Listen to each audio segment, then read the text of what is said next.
In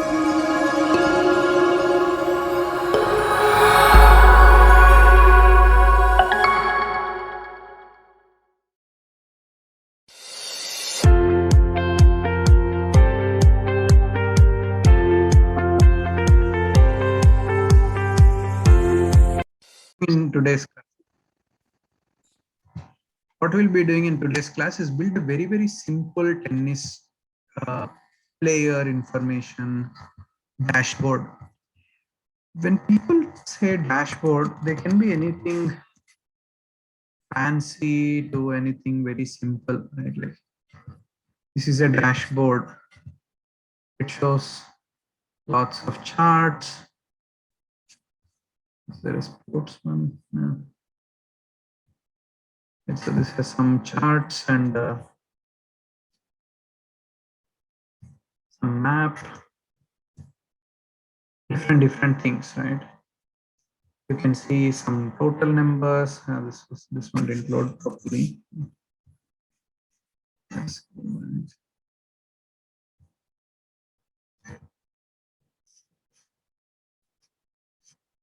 So these are a lot of numbers, right, related to some factory. So this is how much was the expenses in one day, how much was it on people, how much was it on diesel, how much of that is recoverable, whatever. So different things. And of course, you'll not do a dashboard with exactly the same thing, but multiple pieces of information summarized or presented in a way that you can easily get a lot of information in one shot. When you have a lot of data, you can't really go through it in Excel or something like that. So you need some sort of charts, some sort of summaries and things where you add up something or you find the range of something and so on. So for tennis, the simplest things that I'm going to start, and then once I show the basic examples, we can come up with somewhat more interesting ones and see if we have time to do them in class. So first, whenever you're thinking of a dashboard, you have to think of what you're going to present in that dashboard, right? So you can think of it like a canvas and you're going to draw on that. So in my tennis dashboard, I'll just have some sort of title for this initially, right? And for those of you who are planning to do dashboards, this approach is the more standard one. Like you first think of what you're going to do. You draw it on a piece of paper or you draw it in paint, whatever you want, so that you know what direction you're going. So I'll have some title, maybe I'll call it tennis dashboard or something. Then I'll let people pick a player from a drop down. Okay. Now, what is something that is basic that you would expect to see as soon as you pick a player if you're creating like a tennis player dashboard? Is something that a tennis player dashboard, I'd expect to see how many games they've won, how many they've lost, and how many grand, whatever it's called, they've achieved. Right. So that's some of that is more than basic information, right? Like if I talk about a person, what is the first thing would you like to know? Name. Okay, name. And age. Okay, age. And because this is a sports person, we can maybe say country from which they are. And maybe jersey number. Tennis players don't really have jersey numbers. So name, age, country, maybe like height, weight, right? Height and weight. Right, so something like this. What else do we know? Okay, so some demographic information of the player, number of wins. Yeah, we can do that one. So now if you want to add statistics about that person, so this is very basic player information, right? Now, if you want to add statistics, what you're talking about, number of wins and all is like statistics of that player, right? What if some player never won a game, right? it wouldn't be part of the basic information. So some stats, okay. Now, what stats do you want to present?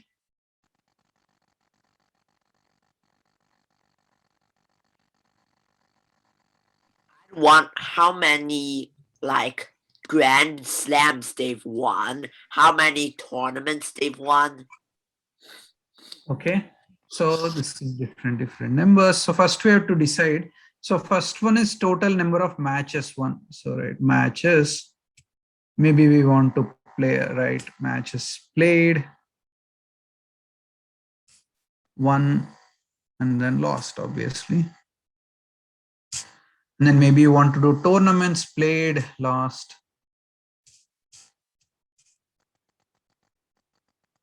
Okay, win-loss ratio.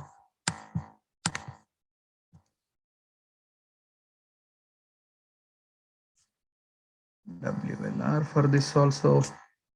And then you're saying awards.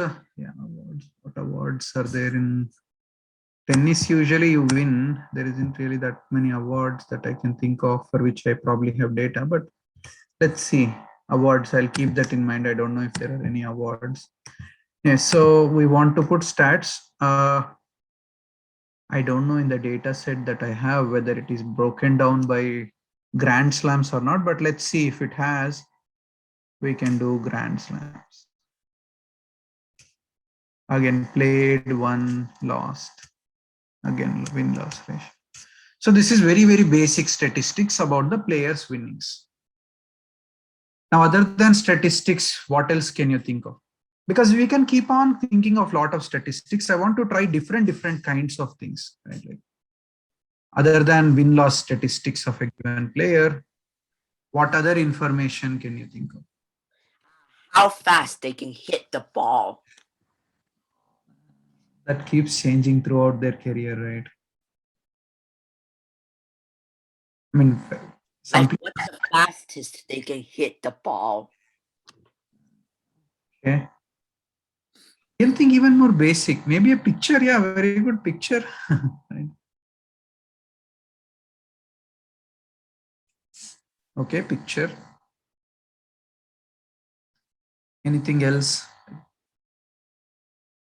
Like when you talk about any sport which has lots of players, what are some of the common things that you can think of? Player ID, okay. We can put that ID here if you want. Birthday. Birthday we already got, right? Like age indirectly we got birthday. We can replace age with birthday. But no. Instead of the player's personal information and stats, there are other kinds of stats also, right? Like which may have a time trend. So this is a table like stat. Is there any graph like stat that you can think of for a player?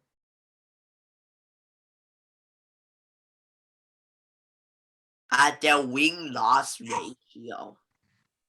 But what do you graph that against? So you have win-loss ratio. What is the x-axis for that? Win-loss ratio over each year. Okay, good.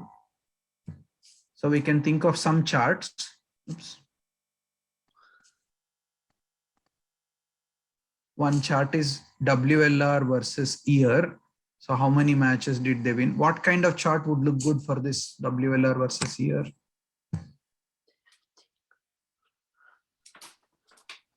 What kind of chart would look good for this one? Win-loss ratio versus year.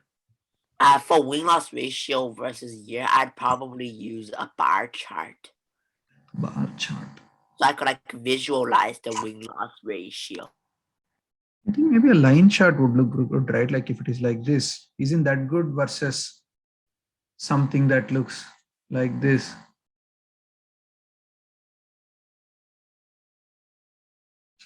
This versus this, which one looks better? Yeah, I can see trends. Line chart, yeah. Line chart will look slightly better, I guess. Okay.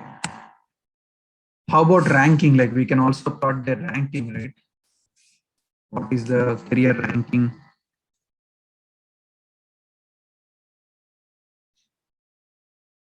Like most players should see something like this, right? They'll have start from a very high ranking. Like use a line chart to show how their ranking has increased or decreased over time. Right. Yeah, that's good. What else? Now, if you want to draw a bar chart, what kind of bar chart can you draw? Maybe let's say if you want to draw a bar chart.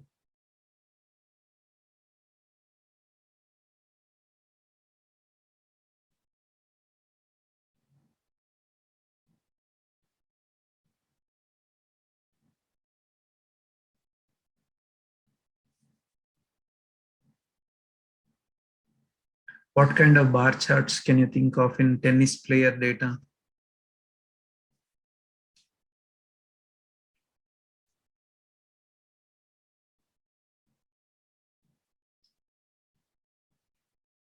Anybody?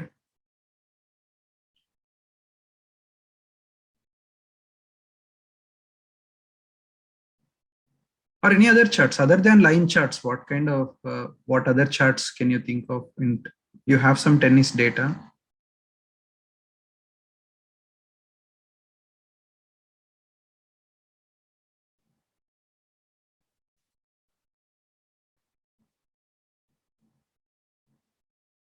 Okay, so if nothing else, then that's it's the charts. Okay, we are done with charts. Now, what else can you think of in terms of players? What do we want to show? Maybe a pie chart of the countries they have played in. Interesting. Yeah, we can try something like that. Maybe. They show the players that have a higher and lower ranking. Sorry, what was that, Jonathan? Like higher and lower ranking? What? Like show the players who have one player that has the higher ranking than them and one player that has the lower ranking. And if they have the highest ranking, then show, like for the higher ranking, show nothing. And if they have the lowest ranking, then for lower ranking, show nothing.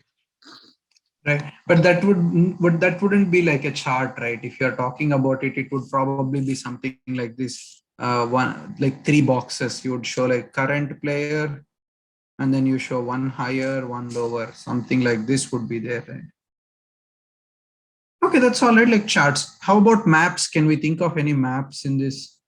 If you are Their hometown. hometown, okay, you can plot hometown. Yeah, I think I'm gonna just do a karate dashboard for my project. What dashboard? Karate. Crowdy? Yeah, karate. Like this? CRAWDY? No, KART. You kick people and you punch them to try and Oh, knock them. karate. Okay, And if okay, you're the okay. first to knock them over, then you win. But if But you what? get knocked over, your opinion But open. what? Do you know the data set? Like, do you know if there is any data set for that? There probably is because that's a sport that is played in the Olympics. Okay, so if you can find a data set, yeah, look for it first before committing to that, because some sports data may be very hard to get. Like some other sports, it may be very straightforward to get. So look at what data you can find and then decide. So okay, maps you can draw hometown. What other map can you draw in a dashboard?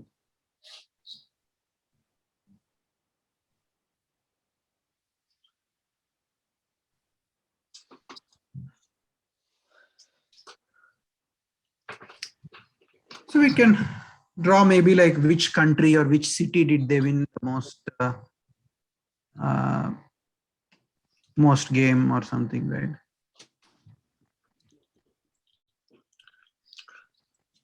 So we can draw like which city did they win their most games. Maybe for Federer, for example, it would be London. For Nadal, it would be Paris. For Djokovic, it would be Melbourne or Sydney, wherever want to plot off. So would be different cities for each player.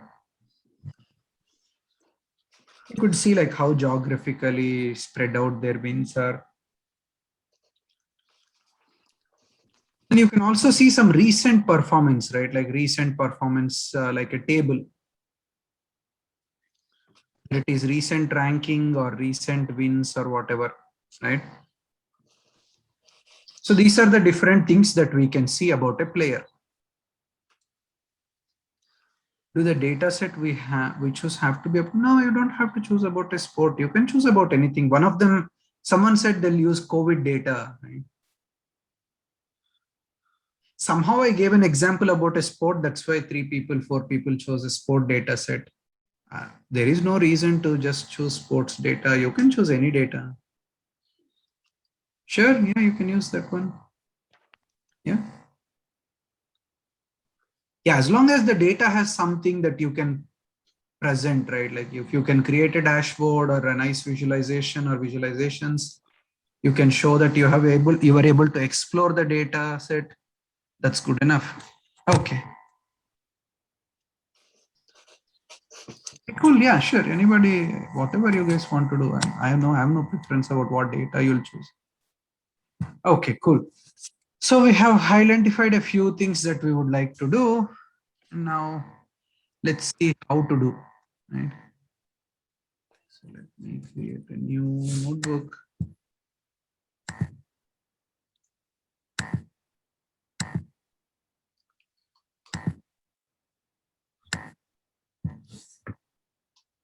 Okay. So this is tennis dashboard live.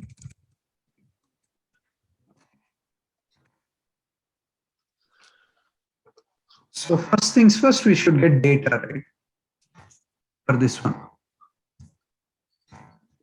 I just Googled and I found this. Okay. So I just Googled and I found this tennis data set somewhere on some website. It has different CSV files for tournaments, match scores, match statistics, rankings, players, overview. So it has like 4 or 5 different types of data. So it has one file for tournaments, and they divided the matches into different years. Unfortunately, this is there only till 2017, so I'm just going to use that one. Then they have match statistics and rankings for each year, it looks like. I don't know if there is a combined rankings one also, and then player overviews and index. Okay. So this is what they had, and I'm just going to use that. Sports. Yeah, I think that's the same one. ATP World Tour Tennis. Yeah, that same Google thing. I Googled and I found. And interestingly enough, they just give you the code on how to import this. So if you guys would like to try, please go to this link.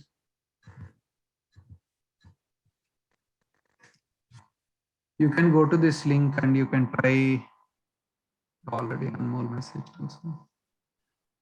You can try to take this Pandas code and directly start in your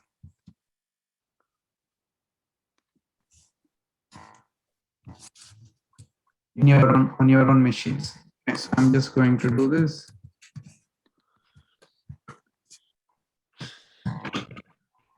Actually, we probably don't need to install Pandas because Colab already has. So please try, go to this website.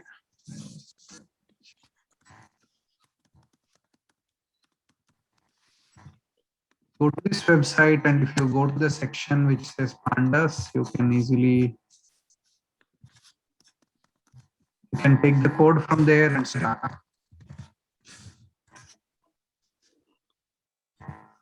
Okay.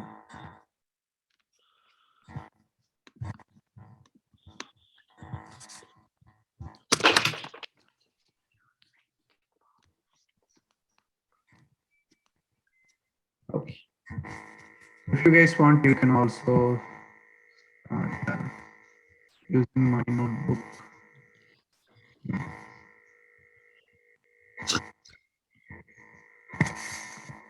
Okay, please let me know once you have done this part. Oh, that is just to say it's like a shell script so that I don't put that exclamation tip. You can do it like this or like this.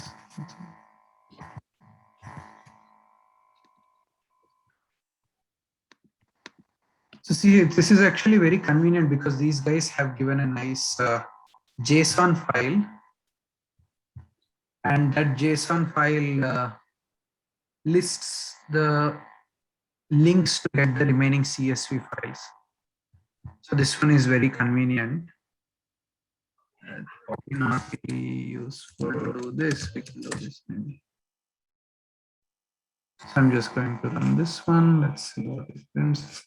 Dependency resolution does not take into account all the packages that are installed, but you have Folium. Folium.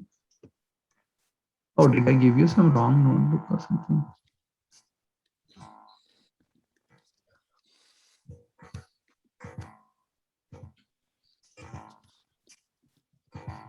Maybe you were trying. Yeah, maybe you are trying with some in some existing notebook. Can you try opening a new notebook and try the same? Okay, new notebook. We still got that. Can you share your screen? Let's see.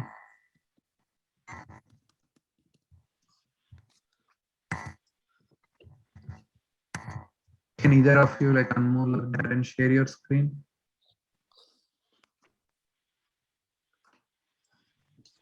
Balaji, you probably have to enable participant sharing or something like that. Who is planning to share? Darren. Okay, Darren. Hello, direct. There is nothing here to. Okay. Yeah. Okay, Darren, can you try, Darren? I found some. It's on security. Okay, cool. Okay. Pip install and then what is? Oh, that's okay. So some packages, if it doesn't find, it still says it successfully did it, right? Like the checkbox on the top. Some packages it may not have really installed, but overall everything it installed. Try running the last part, which is the import that, yeah, that one. Does that work? Okay, so it's working. Looks like. Right, yeah. Okay, so that's working. So others, have you been able to get to that point, like where you're able to install the package and then okay, so 2 people did it because they at least said they got an error.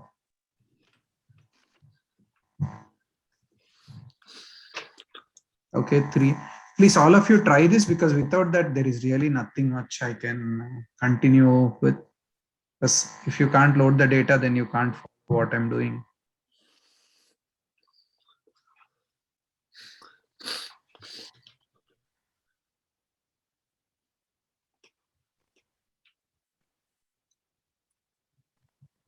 So this one has some data.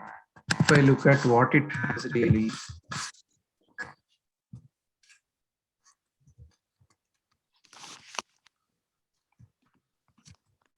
so it basically has these links to CSV files. Okay.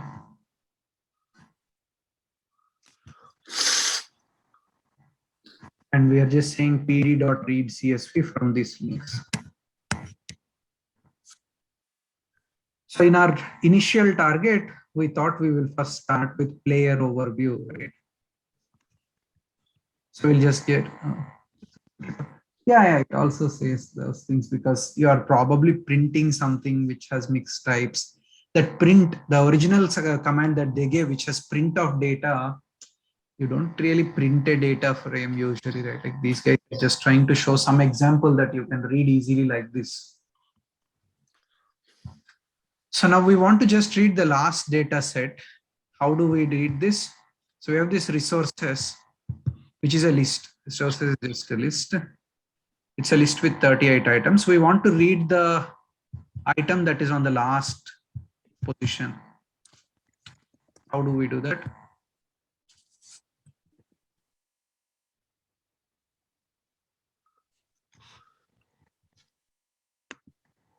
Okay, -1. Okay. And then I want to say dot descriptor dot of. Give me the link for the last data set or data frame. Now I'll just say td.read CSV of this thing.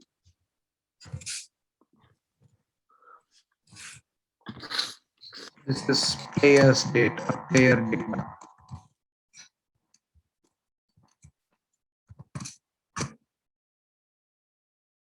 So it has very high level information about the player, or demographic information. This is some, has a player ID, like someone else said, has first name, last name, flag code, residence, birthplace, birth date, birth year, month, day, the year that they became a professional player. Some of them we don't know the data. What's their weight, height, handedness, are they left-handed or right-handed, and how they play forehand, backhand. So that's the data set that we loaded. Now, if we want to show this in an interactive dashboard kind of manner, there is this library, which I think last class we just briefly spoke about, which I don't think we went over any details, but there is a library called Dash, which actually helps you create dashboards very easily. Yeah. So I'm going to install a few components first that are related to Dash. Okay. So I'm going to install Dash. I'm going to install its core components, its HTML components, and some table components. As we use these, I'll probably go over what these are. Just try to install these 5 components for now.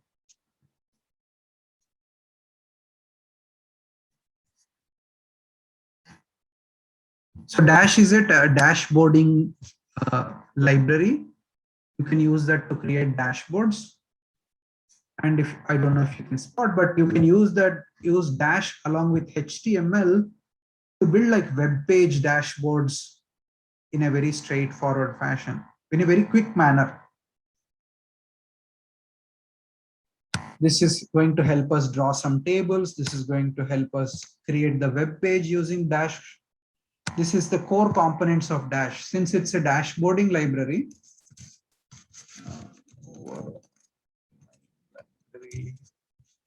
dashboarding contains the core components. Since it's a dashboard, like graphs,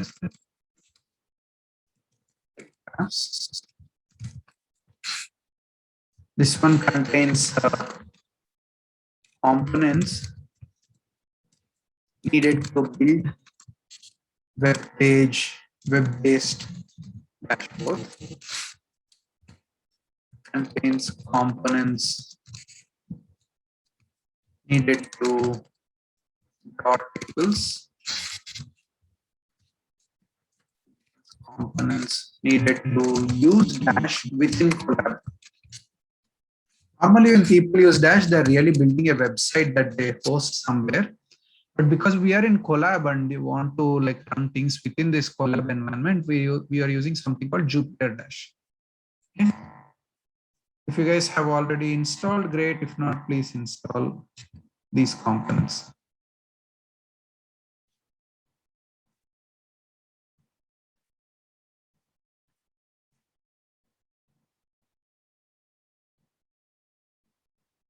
If any of you get any errors, please let me know. Or if someone is not yet done with any previous steps, please let me know. You can go to my share session so that you can at least copy that into your notebook and continue. You don't have to type. I'm not typing all these. I'm just copy pasting from my own workbook.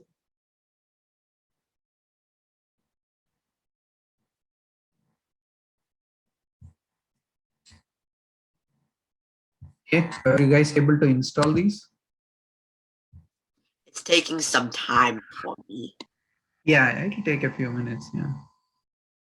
Okay, so as it's installing for you, let's go to the next step of what we will do. So now we have installed all the pieces needed to create a dashboard. We will import them. So we have installed, now we'll import the different pieces related to this. This is Plotly helpful in drawing interactive charts in visualizing data using interactive charts.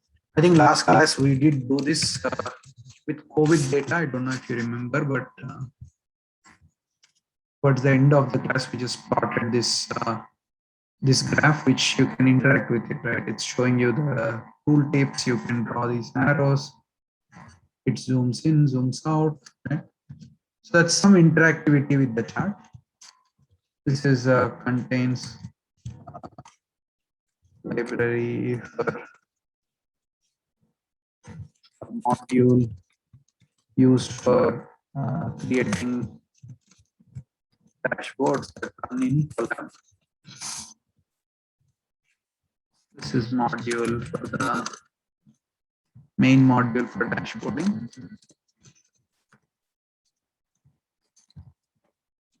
These are the core components of Dash. These are the HTML components of Dash. For those of you who don't know HTML, that's the language that's used for building web pages. Table components of Dash. As we'll have tables. Will not found error. Oh, one second. The styling components. Then this is something else. We'll come to this one, callbacks. Jonathan, what's the error? It's the module not found error. Okay, can you share screen? Can you share screen, Jonathan? Oh, I probably have to meet you. No, you can share. You didn't install Bootstrap. Yeah, this probably is not needed actually at this time. I think initially. Yeah, you don't need this import dash Bootstrap components. Ignore that one. Yeah, you can ignore that one. You can comment out or delete that. So the import dash bootstrap needs to be get rid of. Yeah, you can delete or comment out. Initially, I was trying to do some stylish website, but wanted to focus on simple website. Style can be added later. First, substance has to be added. Right? We'll make it work, and if we have time, we'll try to do something stylish. Okay. So we imported the necessary libraries. So far we didn't do really that much. We imported the data. Luckily, there is some tennis data set which we can import relatively easily. So we imported the data and we imported the modules needed for creating these dashboards. Oh, I stopped sharing. Okay, can you see my screen now? Okay, cool. So we imported the data and we imported the modules. Now, first things first, what we'll try to do is we'll try to create a very simple dashboard with almost nothing in it. So first thing is you give a name to your dashboard. So I'm going to call it tennis dashboard. Okay. Then the tennis dashboard is of Jupyter dash type, and you can give it any name. It doesn't really matter. I don't think it's even required. So this is a variable, which is what we will use to actually plot this or create a website with dash. Okay. By itself, like it has almost nothing when you do this. It's probably really nothing. It doesn't show. So this is just a Jupyter dash instance. It's almost like a server. We are going to run our dashboard on that server.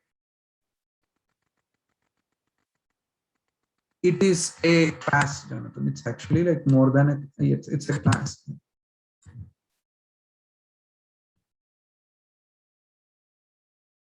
It's just a dash subclass for developing dash apps interactively in Jupyter. Right? If you put your cursor on this, it shows what it is. So it's a class. Okay, so we create this one. Then what we'll do is we'll just add you can specify the layout for this particular app. Okay. How many of you know HTML? At least basic stuff. I know the basics of HTML. Okay. Maybe I'll ask the question other way around. How many of you don't know anything about HTML?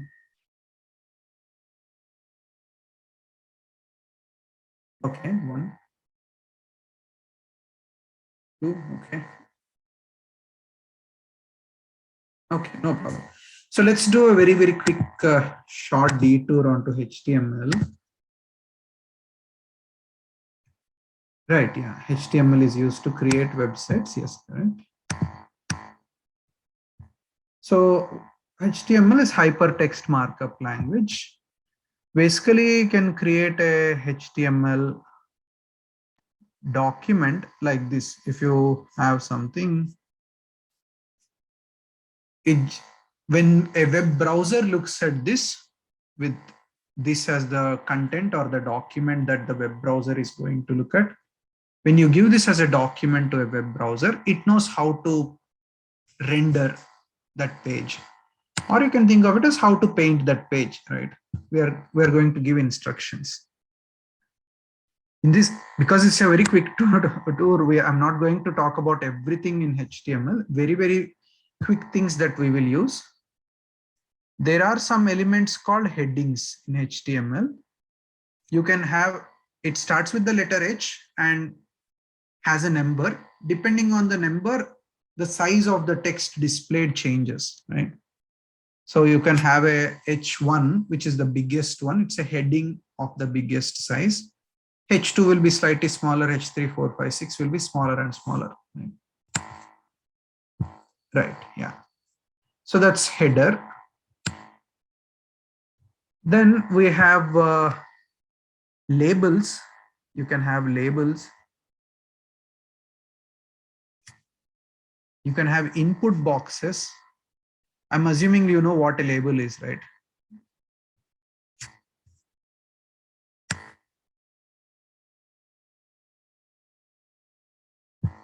Right. Then you can have paragraphs. What Satvik is talking about is something called paragraph. You can have text boxes if you want, which is probably similar to input. What does label mean? Like this one, if you go to like some web page, this is text, but if you have some data, like this is a label, share colon. This is the label for this text box. Okay. Okay. Why is this giving me an invalid syntax issue? We'll get there, Jonathan. Let's continue. Let me complete this one. We can get there. Okay, so we can have text boxes. Then we have something called divs. Div is nothing but like a panel. You can think of a div as a panel. Within that panel, you can again have all of these things, right? And we can have tables. Tables will have rows. Rows will have columns.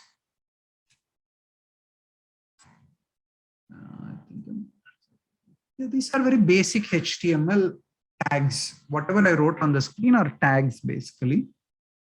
When you put a particular tag, yeah, you can do CSS. We'll not do any CSS in this. We'll just do a basic HTML.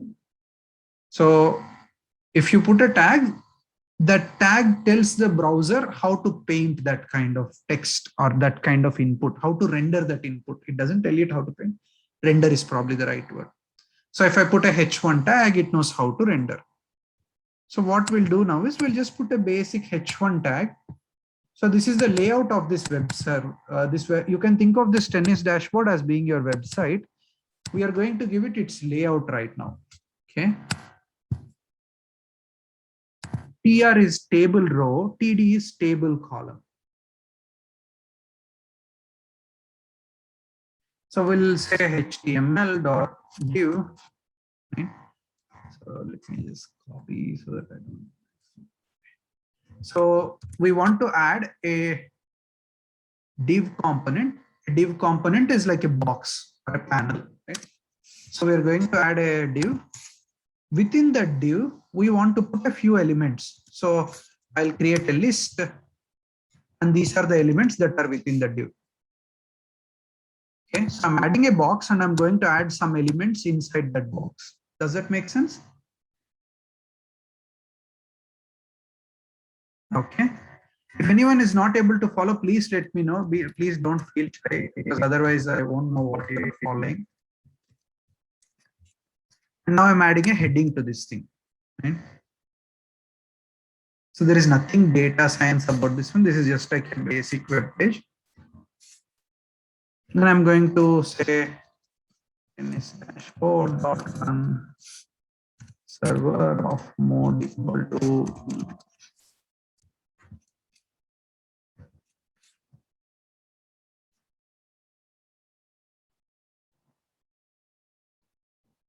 yeah, I'll explain one second.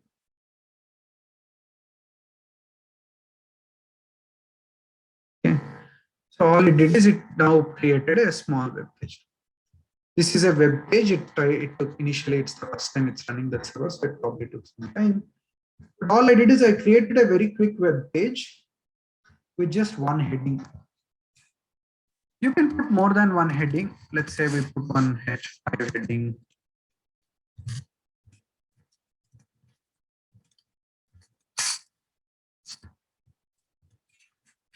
This and this, so it should draw two headings now.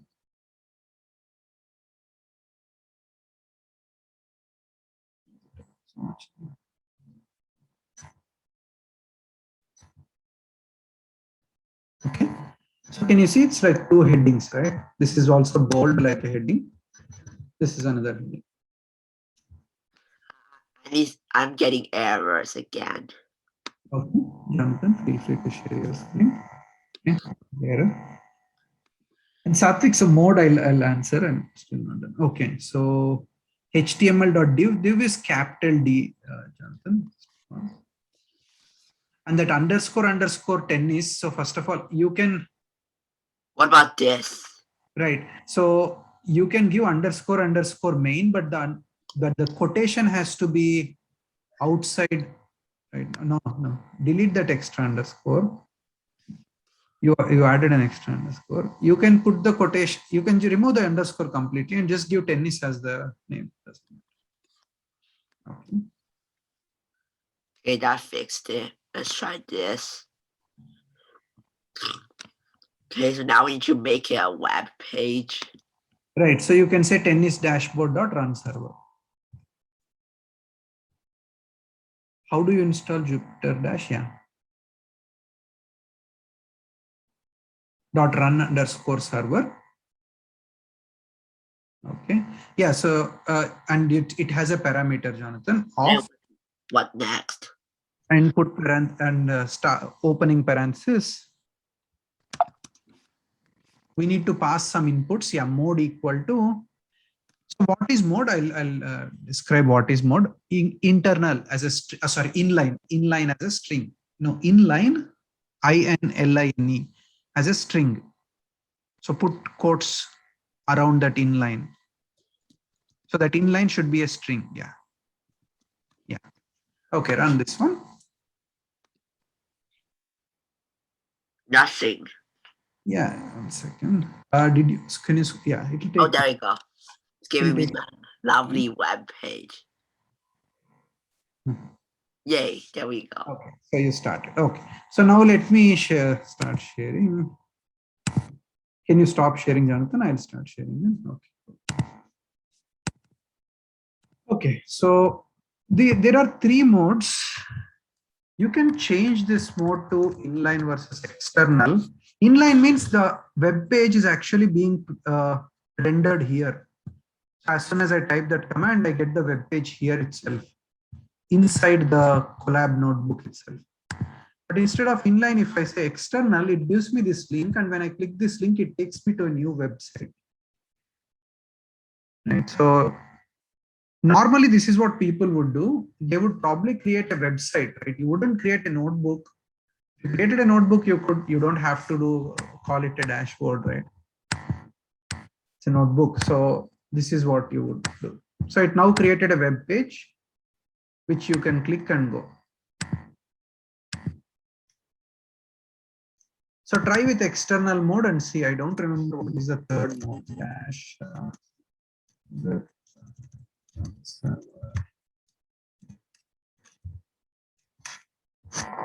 Jupyter Dash. Yes.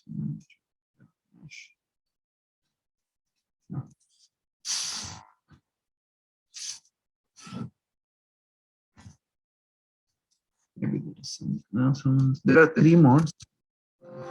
You vaguely remember. I don't remember what. Inline is one. External is one. Maybe there are only 2 modes.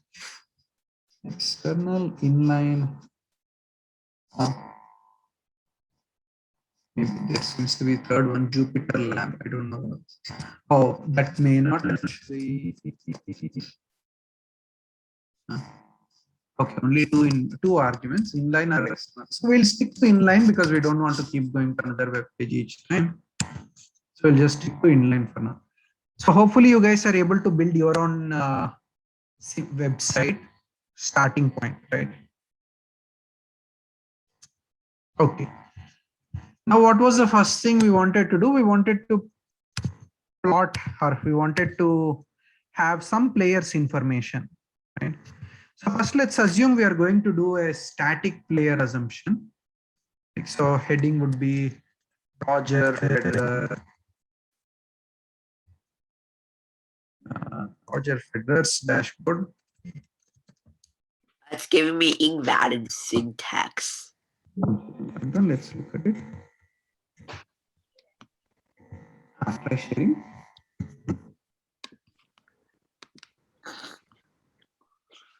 You put comma. This is my little plan thingy, and it's giving me an error here. Yeah, what you forgot is it's a list, right? Inside the div, you put a list, right? Right. Now, each one of these is an element in the list. You forgot to put commas after each one of them, right? If it's an list, you have to have elements separated by commas, right? Right. Let me fix that. We don't need that here. And let me try running again.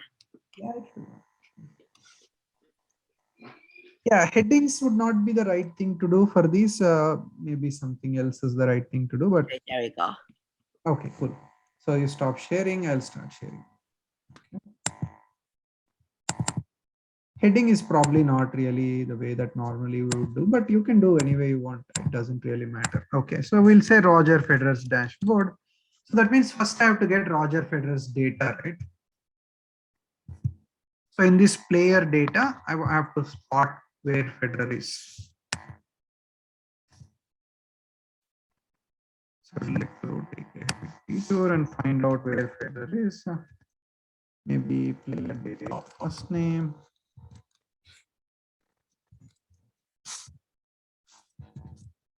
So I'm going to filter the data set to find out.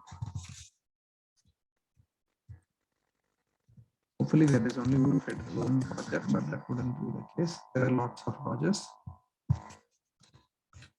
So I'll go make this.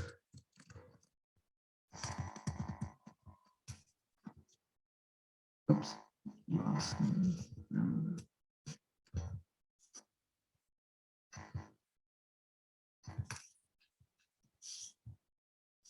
Yes, we found one Roger Federer. Okay. And his player ID is F324.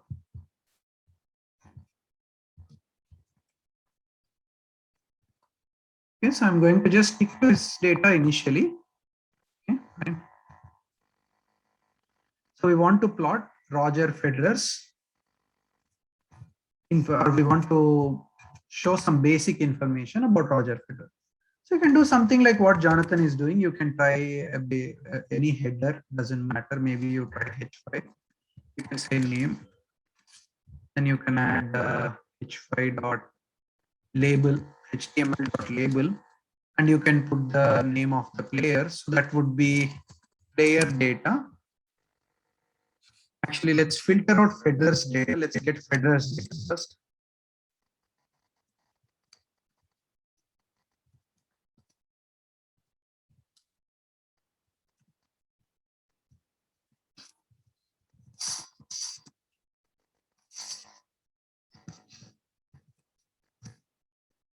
Okay, so from Federer's data, I want to print his first name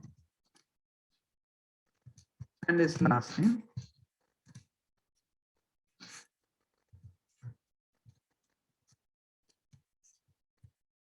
Okay, so let's see if this works.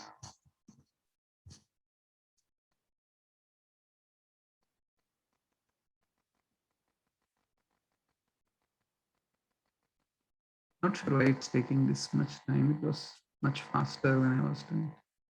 So this is some layout. Again, you can do much nicer looking dashboards, but this is just one very high level one. Because we want to probably put the name close to, what does the and do? Where did I put the and? You mean here?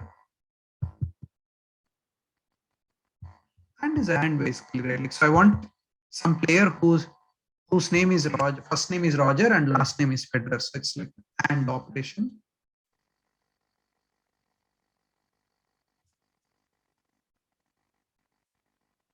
So I'm going to use both labels just so that you can see what the difference would be like. If I use both labels,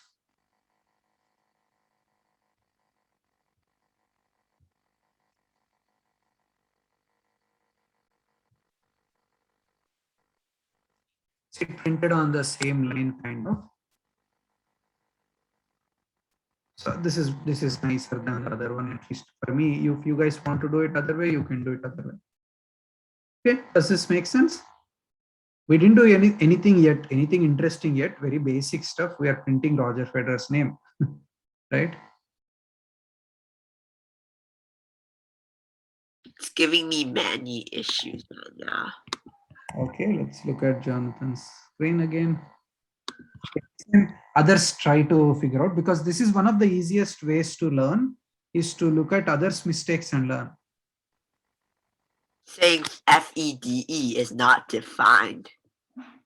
Yeah, what is FEDE?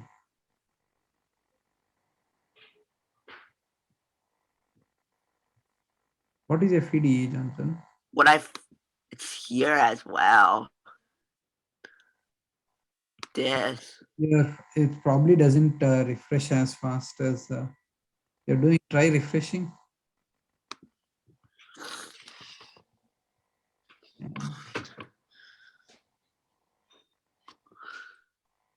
Right.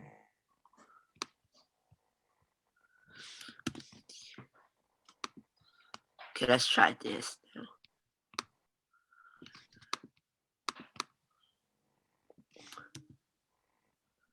No, you missed something. You yeah. Put the list. Yeah. No, the last. And then close that div. The div is open now. No, that will give you an error. So just before the last line, you have to close the opening parenthesis also. Yeah, that one is closed, but the div, see, you created a div, right? Yeah.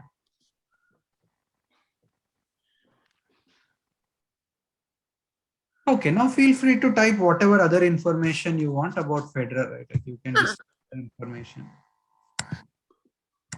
So now I just need to put in whatever other information I want according to the plan I have. Absolutely, yeah, whatever you want. So I have name, age, birthday, country, weight, that sort of stuff on my little plan. I'm not sure I understand, but yeah, you can plot all those things. The other thing you can do with this is basically you can also assign some styles to these. Like you can say style, and let's say if you want, these are all common HTML things. This has nothing to do with collab at all. If you want to put something as a bold text, you can put it like this. So this would give me name as bold and this part not as bold. So you specify style as a dictionary, and the dictionary can have keys and values. So font is what we want to make as bold.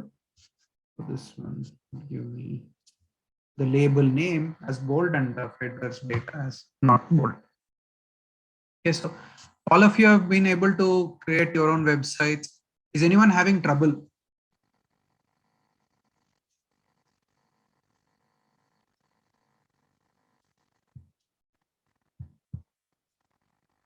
Okay, yeah, please try this, because if you, unless you try it and get your own errors, you will not really be able to follow. It's giving me syntax error. Okay, what syntax error? It says age is not defined. Correct, there is no age in that I data. mean, like, no, it's it's like giving me an error between HTML and dot and label with syntax error. Oh, okay, what is the error? Does it say age is not defined? It says invalid syntax. Okay, so let's look at Jonathan's again. Okay, This is the offending code. okay, who can spot what went wrong? Anybody? Why is Jonathan getting that error?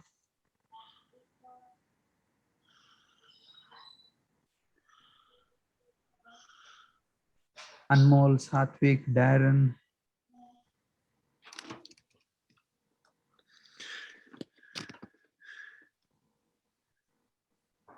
Okay. How many elements are in your div, Jonathan, now? I have 2 elements if I'm not wrong. What about H1, label, label, label, label? So you have 5 elements, right? Right? How many commas do you have at the end of each? This needs a comma. Right.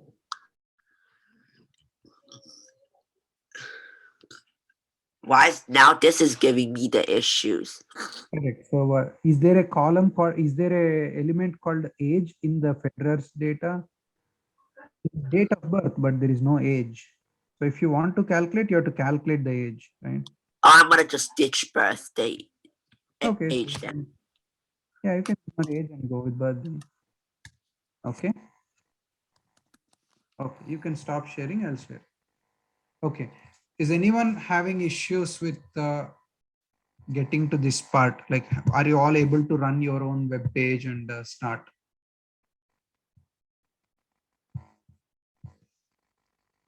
But how do I make it on the next line? Or if you want to make it go to next line, you put a comma and you put html.br. What was it? HTML dot what? BR, break, like line break. So break, BR. yeah, capital B, lowercase r, I think. Let's see. Let's try it. Did it work? I need a comma.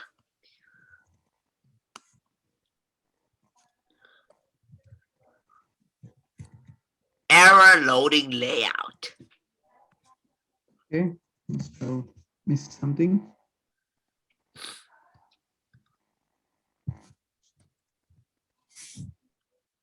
It says error loading layout. Yeah, sure. 1 second. Can you share your screen?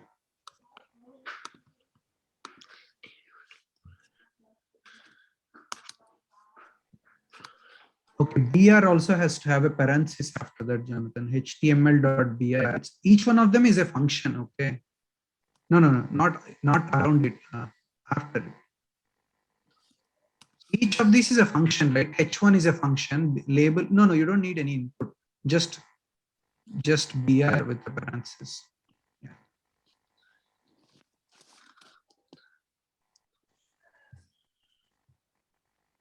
Okay, there we go. Okay, cool. I need to change the age thing though. Yeah, can you copy? Can you stop sharing? And okay, cool.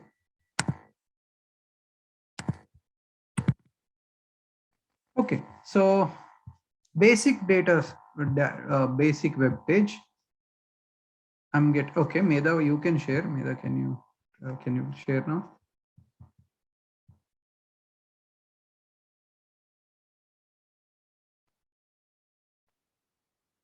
Mida, can you share?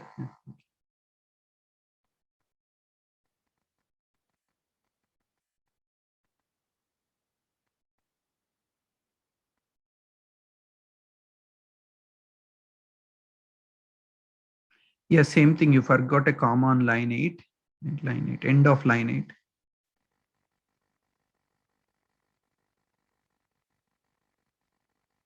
Okay, run the, you have to run the next line also, the run server.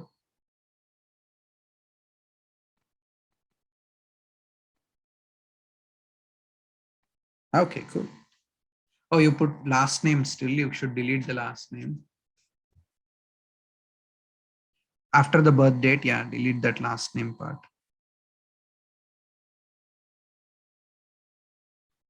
Yeah. Okay, cool. So basic website in. Okay, is anyone not able to get there yet? Actually, I'm going to ask everyone by name. Akshata.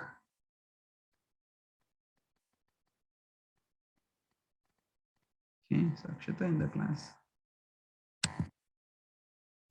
Okay, Anmol, were you able to do it?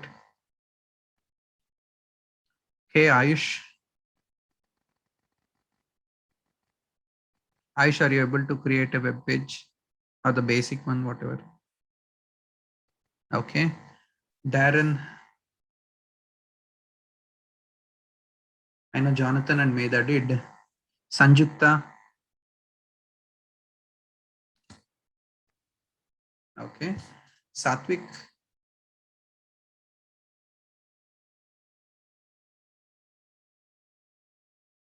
Okay. Are you running into any issues, Satvik?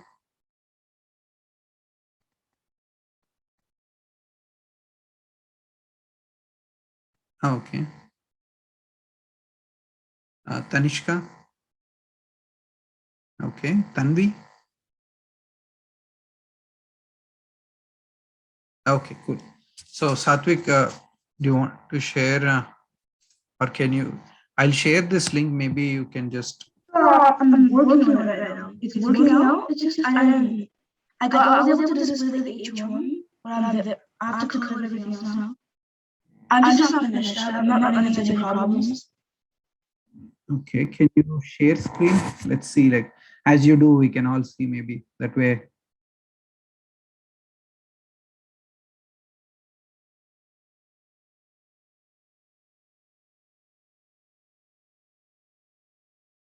Can you share screen, Satvik? Okay, cool. Okay, hello, nice.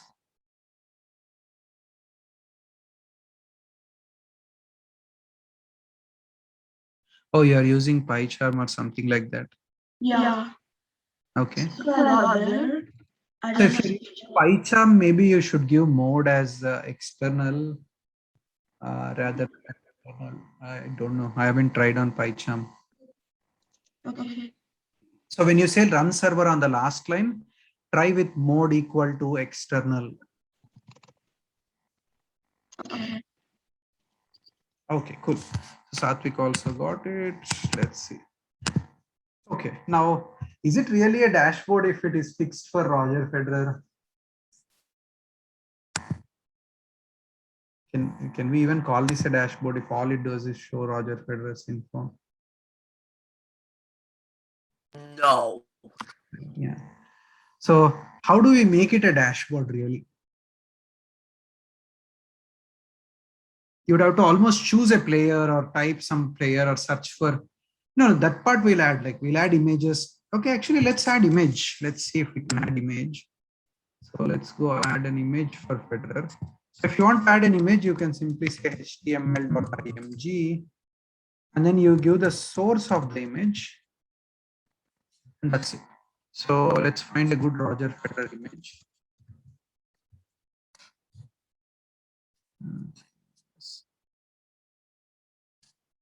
To find a reasonably small image. Which one should I pick?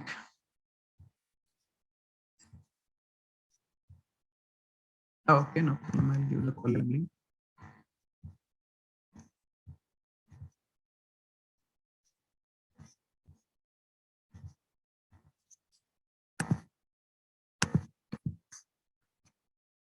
okay? Sorry.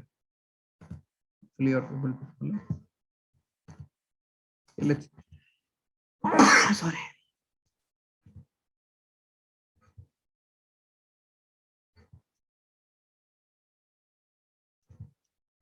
So I'm going to get a link for this image.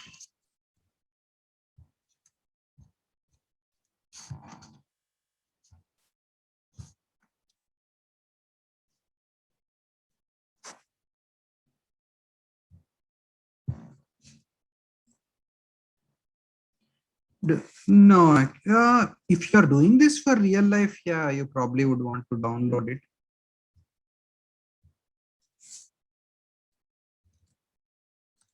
But since we are doing it more for like a class exercise, I'm just referencing it directly. Usually people would download if you're going to build this and then you're going to say your website is going to work for everything, you would download it somewhere and keep it. So a very big photo, maybe we want to shrink this photo a little bit. There is a style tag with width for photos also. Style tag. So you can give a style for pretty much everything. For almost every tag, there is style tag.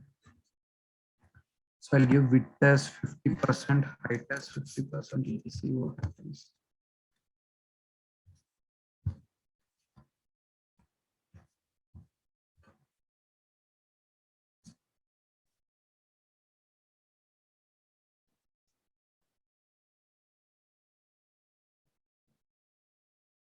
Slightly smaller, okay.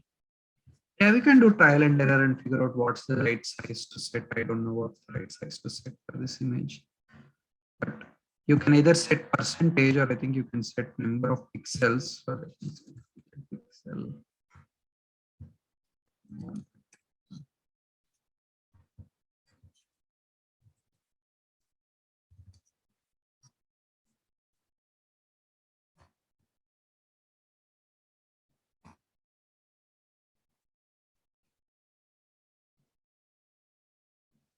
Okay, so now we got some images, but is this still a dashboard? We can even get a chart here.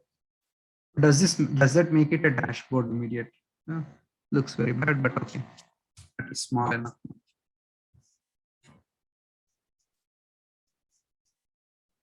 It's still a static one, right? Like, is there any interactivity with it? Even if I put a chart that I can interact with, it's only Roger Federer's data. Ideally, I should be able to interact with it a little bit more, right? So what if I want to plot Nadal's data? Do I have to create another website for Nadal?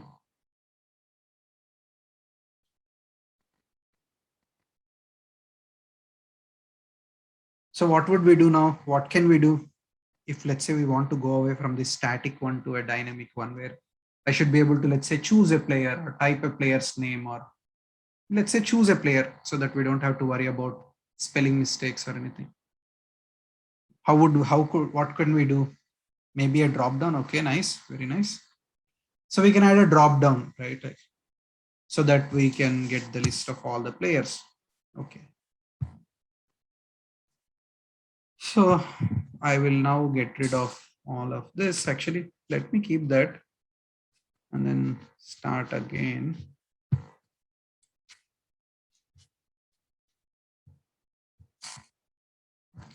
Yes, now instead of this,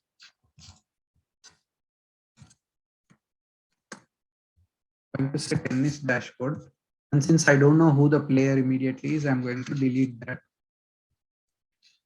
I don't know the name or anything. So the first thing I would like to do is, like, say something like choose a player.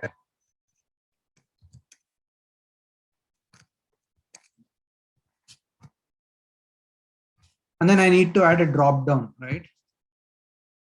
So if I say, okay, this is tennis dashboard, choose a player and I'll show you the info about the player. I would have to say, okay, show me a drop down, right? Does that make sense?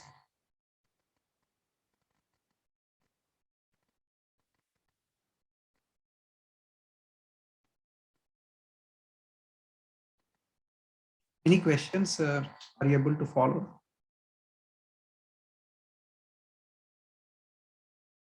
Okay, so what I'm trying to do now is, earlier we just made it for Federer, right? But that's not really input box. But with an input, yeah, that's not really any interesting because it's something that's fixed with Federer. I can't change it to become Nadal's dashboard or Djokovic's dashboard, right? So I want to now make a little bit more dynamic one where I should be able to give input to this and say, okay, show me Nadal's dashboard, show me Djokovic's dashboard. Does that make sense?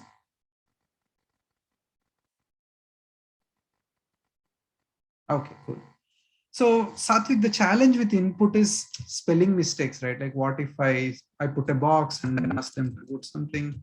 What if you type a mistake? So instead a drop down is better. That way we don't have to worry about things being misspelled or anything. So luckily for us in this dash core components, there is a drop down. See, when I said DCC, which is dash core components, there is a drop down class. Okay. And when you see that it has a list argument, you can assume that, okay, you can give it a list. A variable number of arguments, you can give it a list. Basically. So you can see this is a drop down. Now for almost all HTML things, for almost all HTML elements, it is a good idea to give them a name or an ID. So in this case, I'm going to give this an ID. So on my web page, using this ID, I should be able to find this drop down easily. Does that make sense?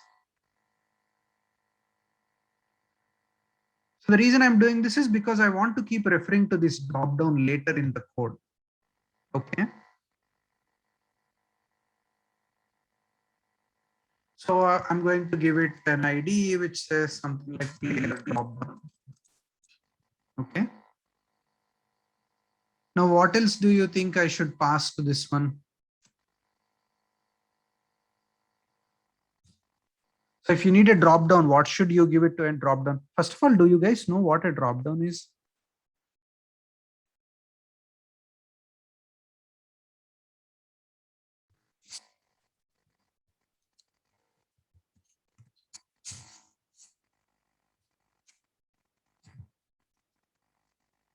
Right. Yeah. So something like this. I don't know if you have seen this, but see, like this fellow clicks cake and then it shows them the possible values you could choose from them, right? That's a drop down.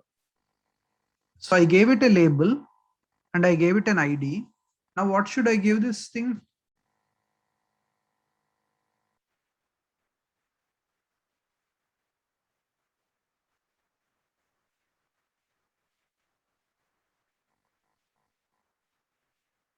The choices, right? Okay. So we should give the choices to it, and that's given like this. You say it's called options. Just people have to call it different things, right? So it's called options and it's a list. Okay. So now our option should be the list of all the players, right? So we need to go through all the players. What was our main player data? It's called player data. For each player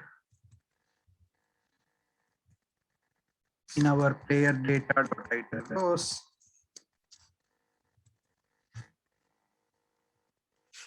So I'm trying to create a list. I don't know if you guys are remember or are familiar. This is called list comprehension. So I'm going to, these options have to be a dictionary. So I'm going to read from this list and then output a dictionary element. I think it has to be a specific dictionary. It has to have a label. Each of the dictionary elements should have a label and a value. Why do they need a label and a value?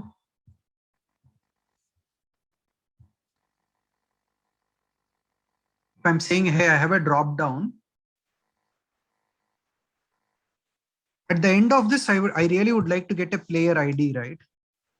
If I want to make this dynamic dashboard, I need to know the player ID, which is what we used for Roger Federer. We used his player ID, right? But if I display this in the drop down, will you know what this player ID is? If I didn't tell you already that it is for Roger Federer, will you know what that this is Roger Federer's ID?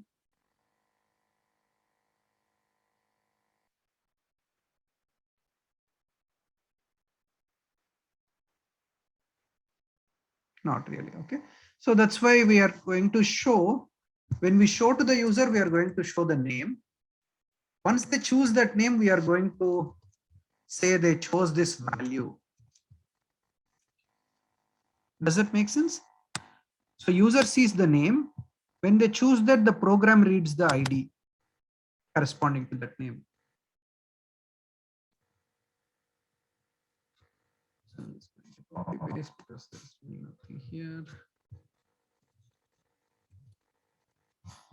So that's it. So I loop through the data frame, and for each, I'm adding each of these players as an entry into the options list, and the value is the player ID.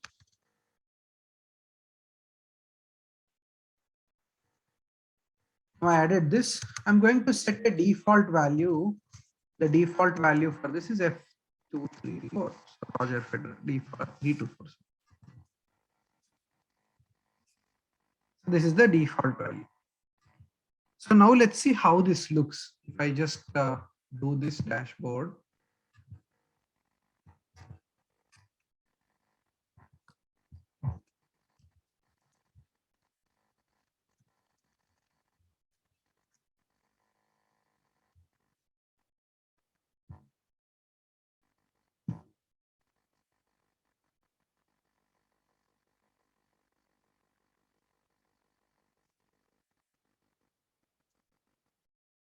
Okay. So it's a big drop down. You probably can't see it all, but so now it's a drop down, right?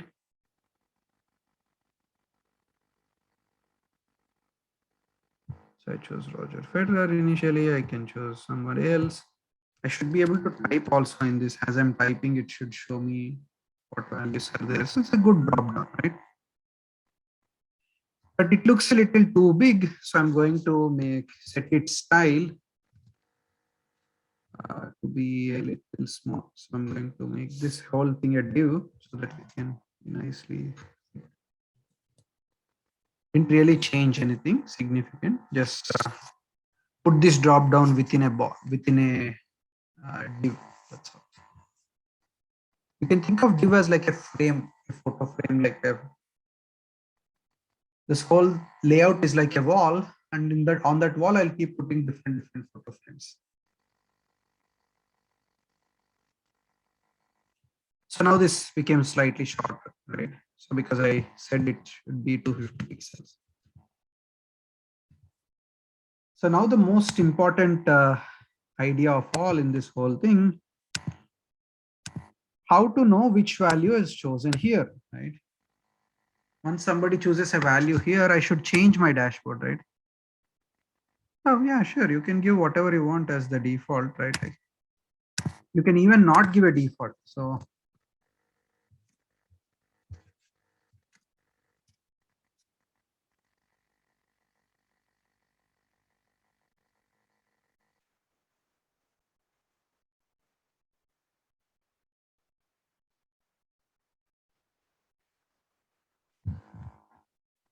you don't have to give a default. You can give some other default. I just knew Federer's ID, so I used it. So if you don't specify this value, you don't get a default.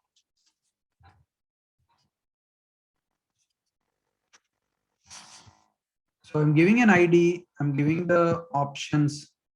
So that's the list of these values. And then I'm saying initially choose Roger Federer in the beginning. Okay. Now we are trying to make this dashboard dynamic, right? That means as I choose this name, things should change, right? Isn't that the goal? Okay, yeah, sure.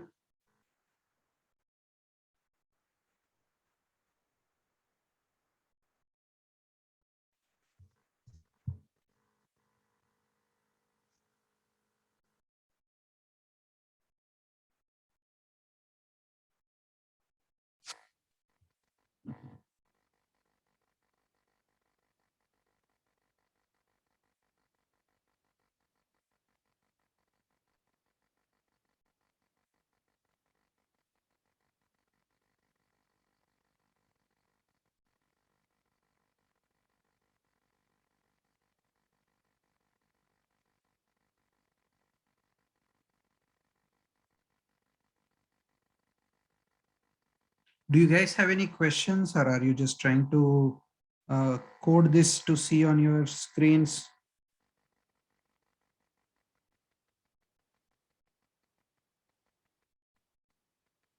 If you're not able to follow, please let me know. I can try to explain it in some other way to see.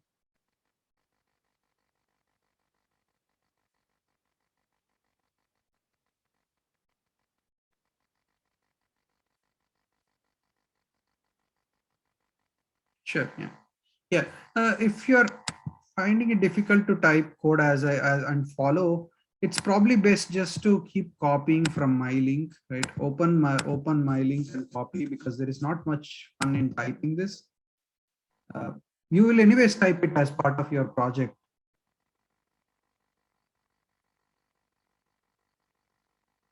So feel free to go to my collab notebook and then start copying from there.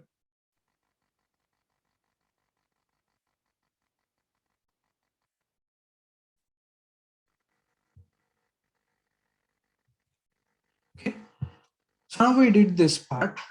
We have a basic div. Now I want to add one more div here to say, hey, I want to put the player data there. Right? So once we choose a player, I want to put the player data into a new div. Just like HTML.h4. Yeah. Player profile.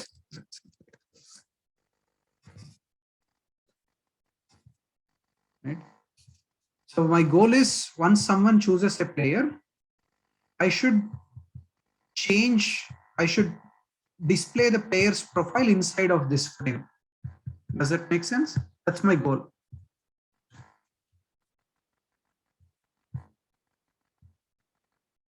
Any questions?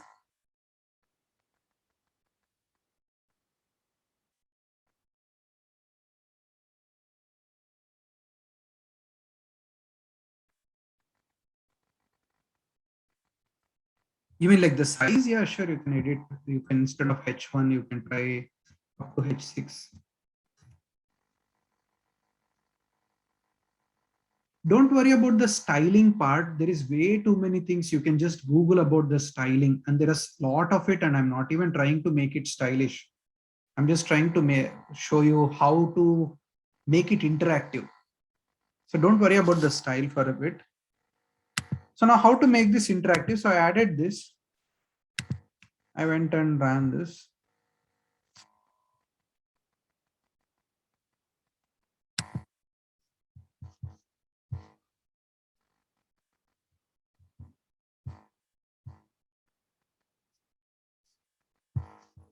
So I choose nothing is happening, right? Ideally, we expect something to happen, right?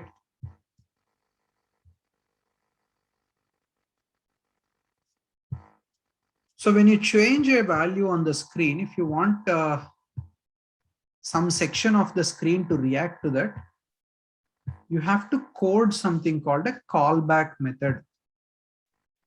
Right? Callback method. What this is when some event, like choosing a value from a drop down, occurs, change the react to it and change the other parts of the screen. So that's a callback method. Okay. So first I'm going to write that method. So when I choose a player, I want to generate the player's information, right? So I'm just going to copy that one from my other code so that I also don't spend too much time typing.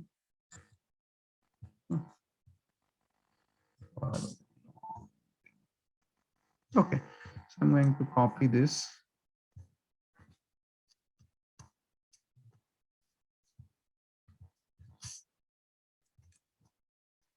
Okay, so all I did in here is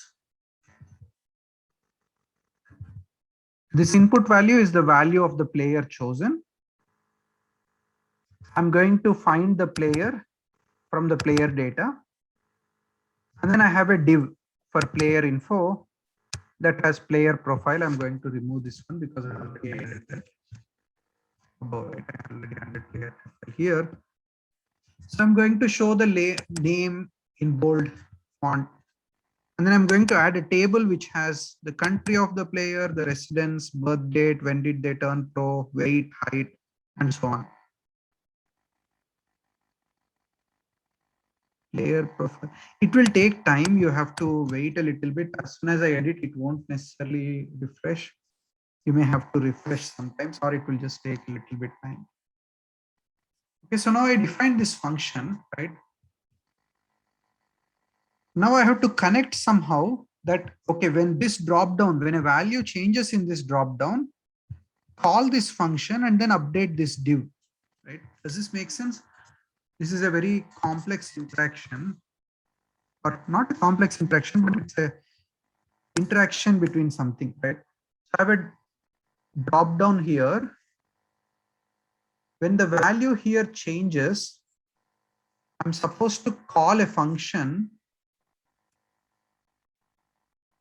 and then change the player profile here, right?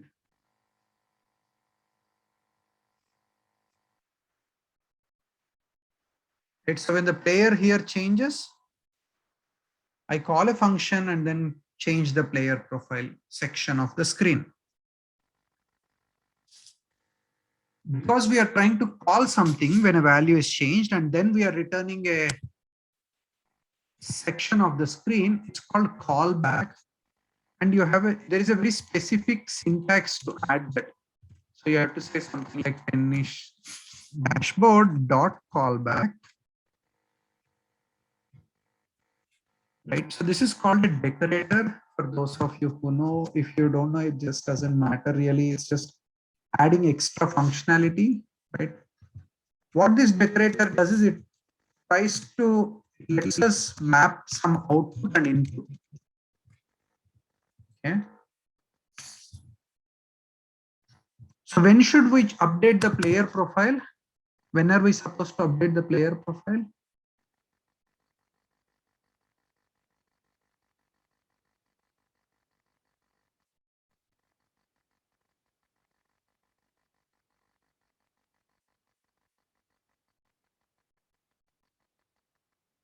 Anyone? When are we supposed to update the player profile? After player is chosen. So input to this is this drop down, right? So input to this is this drop down. So the input has two parts. Component ID is the drop down. Then the component value or component property is the value, right?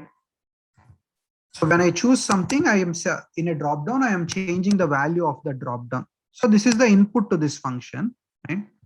I'm saying the component ID is the player drop down and use the value of the component ID as the input to this function.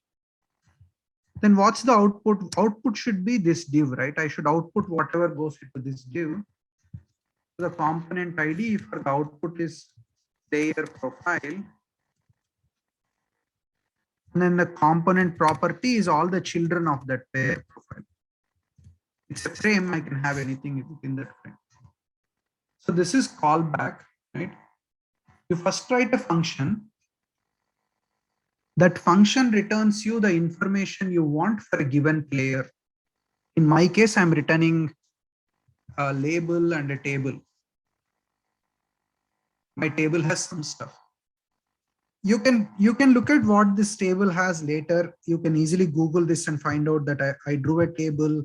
There is a row in that table. That row has two columns, country and the country value, residence and the residence value, birth date and the birth date value, and so on, right? And this is all just data, nothing interesting. You can add, I'm not going to try because you have to use something called CSS for that. And I don't want to go into that one because not many of you are familiar with that. So there is way you can Google and find ways. If you are interested, try it.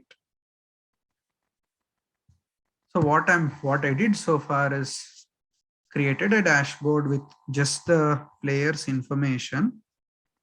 Now when I run the dashboard,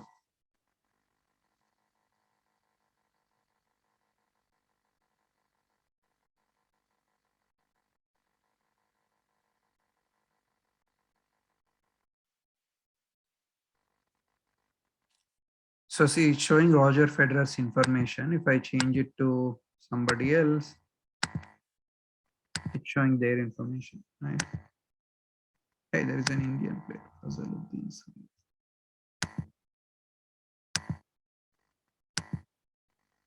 Right? So now it's interactive, right? At least little more interactive than what it was previously. Okay. We can take a quick 10-minute break if you want. If any of you have any questions, you guys can stay. Otherwise, let's take a quick 10-minute break. Once we come back, I'll show you how to add more sections to this.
Where is the update player data div function called?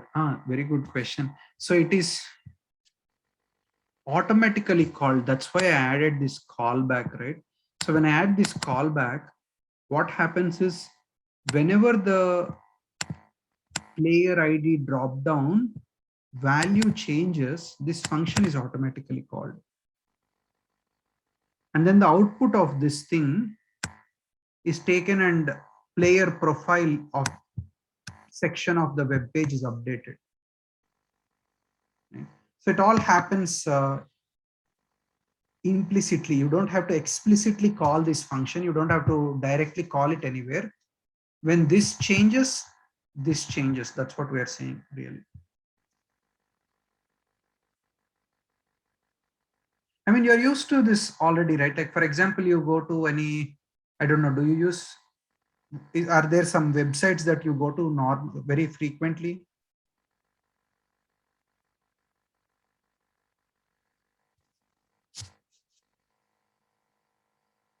Yeah, like Google Drive and stuff. Okay, Google Drive. So if you're in Google Drive, for example, let's say you click on upload, right? Upload button, some form pops up, right? No, that's not really a good example of callback. Yeah, have to think about what's a good example of callback, but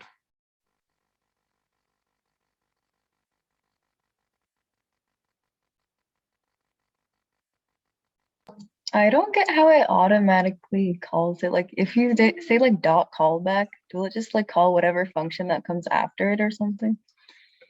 no. So oh yeah, this thing is called a decorator. It is only for this function. So right after this one, whatever is there, that's what it calls. And you can have many of these. So I can write like 3 of these, for example, if I want to update, let's say, update player image div, right? So this will return the input for something like this.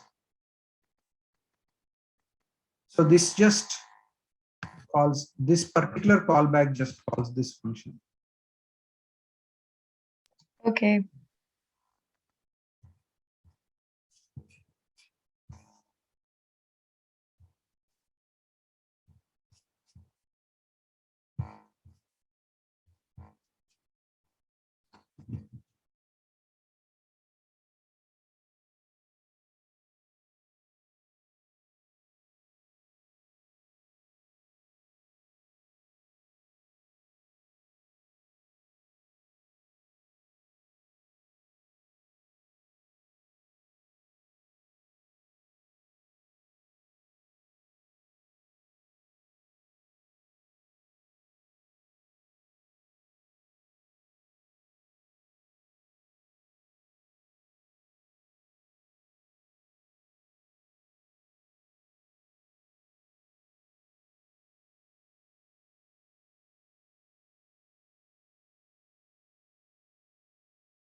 Okay.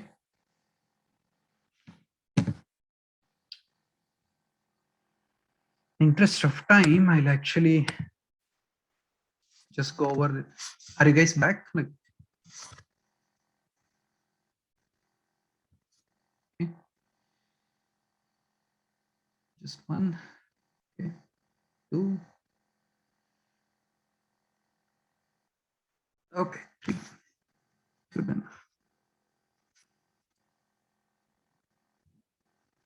Okay. So any questions on this callback that we just did? When one section of the screen is changed or one section of the web page is changed, the web server automatically knows that it has to call a specific function with a specific input and then take the output of that function and give it to a specific section of the web page. This, the web server knows how that it has to happen this way. This is why we need like dash or something like that. Otherwise, if you were doing it manually, you could have written an input function and you could have changed everything. But maybe only certain sections of your notebook have to change, or some section of your page has to change. That's relatively hard to do. So this is a smart way of doing it, where it only changes the section that it thinks has to change. It doesn't change the rest of the web page. That's another smart idea. Okay, so I'll just copy some of these things from my existing. Children is nothing but each div, for each div or each frame has, it can have, like here, see, this is a div, it can have labels, or even here we had a div, that div has a drop down. So this div's children are the drop down. This div that I copied from my code has a label, a table, and other things, right? So these are all the children of the div. So I'm saying update the children of the div, or replace, swap the children of the div.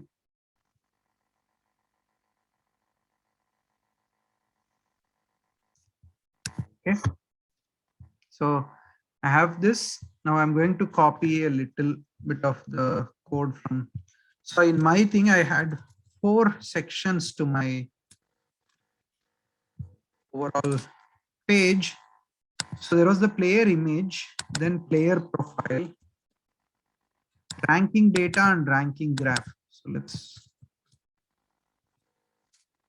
put this here.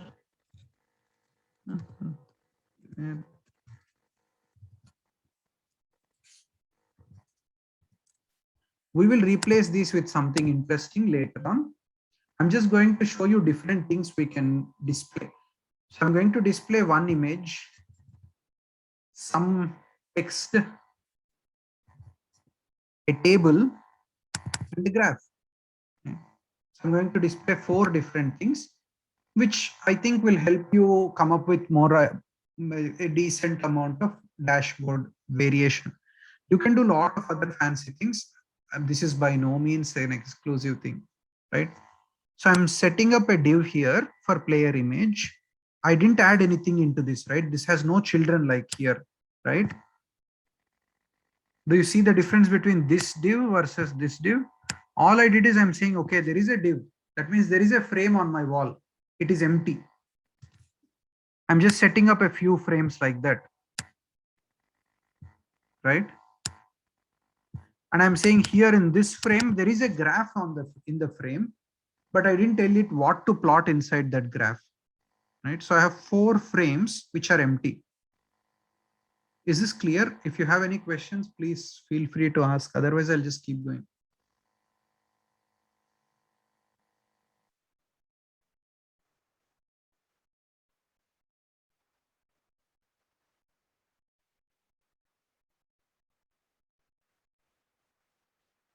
Okay. Let me ask the other way. Does everyone have no questions? You can, okay, no questions. Only one person has no questions. Okay, 1, 2, 3, 4. Okay, cool. Okay, so no questions, then I'll continue. Very nice. Okay, cool. So first one that I did, I am returning the player profile. Then I did something to return the player image also, right? So I'm copying the same callback, my dashboard.callback.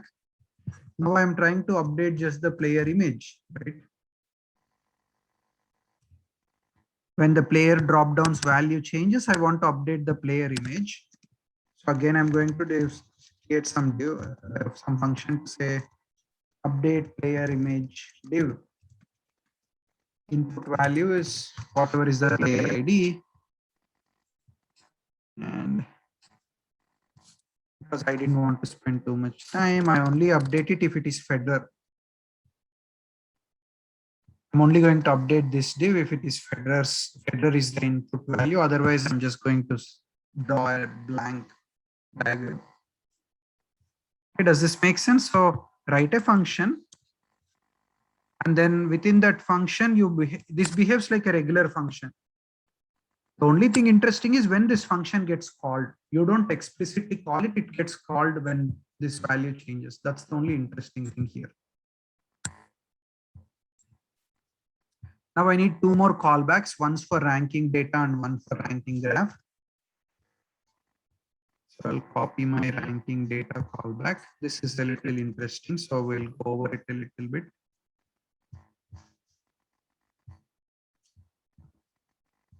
Again, as I said, I didn't change anything in the input. Player drop-down value changes. Then I'm trying to update ranking data div. Now I have to get ranking data first of all. So right, I don't have ranking data loaded into my data frame.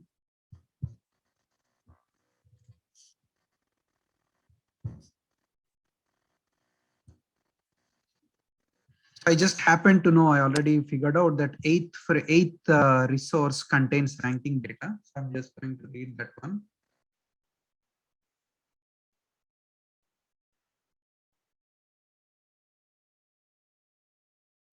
Okay, so this gives me some ranking data, right? So this is the ranking data as of 2011, 2017, 11, 20. First rank is Nadal, second rank is Federer, third rank is Dimitrov, Zverev, team. Maybe Djokovic was injured.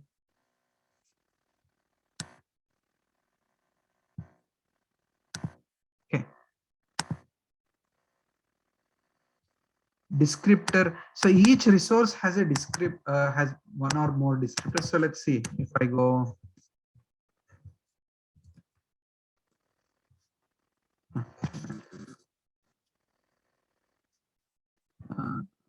See if there is a way to examine resources of 8 dot. So this is a web resource. The resource can have, I don't remember what are all the things that it can have, but one of the things it can have is a path. I'll look up this one and answer. I don't know exactly what other things can be there. So this is some ranking. Now I want to add ranking data here. So whenever a player is chosen, I'm filtering the ranking data set, right? Like I'm just getting 10 random ranking data points for that player. 10 different times, what was his rank? I'm only selecting a few columns: weeks, rank number, player age, ranking points, tournaments. So I'm selecting very few columns, right? I don't want the whole data set. This part is clear, right? I just filtered the ranking for that particular player. From the rankings data, I only filtered the ranking for that particular player, and I'm just picking 10 of the rankings. And I'm interested only in a few columns. As with the above, it has to return, my function has to return a div. So I'm creating a div. I don't need this title anymore because I put that there. So this div is going to have a data table. Okay. And this is the cool thing. If you notice here, I'm making a HTML table here. It looks a little bit painful, right? Like for each row, I'm having to type this many lines of code. But this makes it super convenient by just saying, hey, okay, just one thing, dt.data table. and I'm giving my input as an argument to this as the data, and the columns that I'm interested are the same columns that I defined here. And now I can run this one. It will give me the ranking data. Are you able to follow?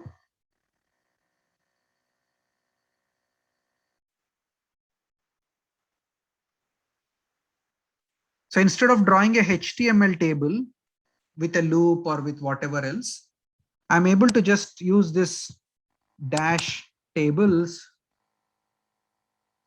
to feed it and call its data table method, so that I can actually render a data table without actually going and drawing the rows and columns. It will take care of drawing the rows and columns if I just give it the data.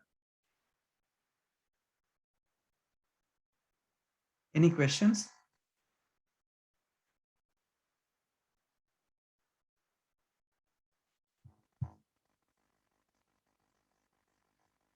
Okay. So I'll run this from here.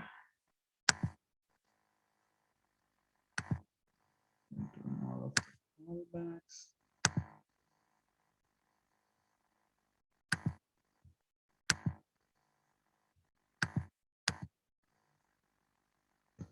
Now let's see. First, we should see some Federer's photo, Federer's data, and then Federer's ranking information.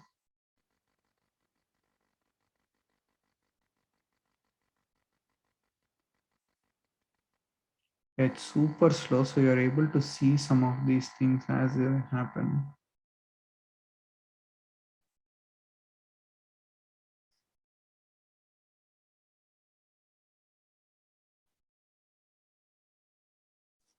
Okay, let's ignore this graph for a second.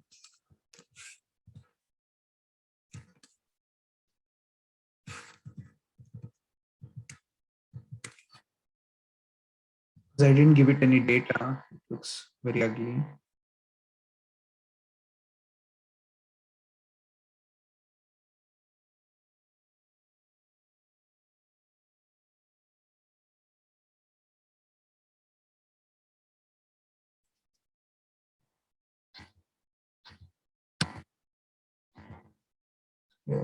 Something.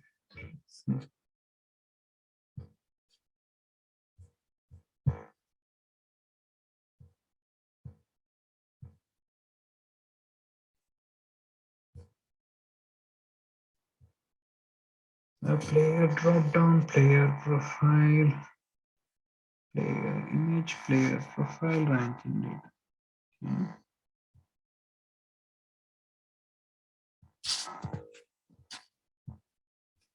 Let's run the time and see which one messed up my. Because this whole thing is like one website. If I made a mistake in one section, it could potentially impact other sections. So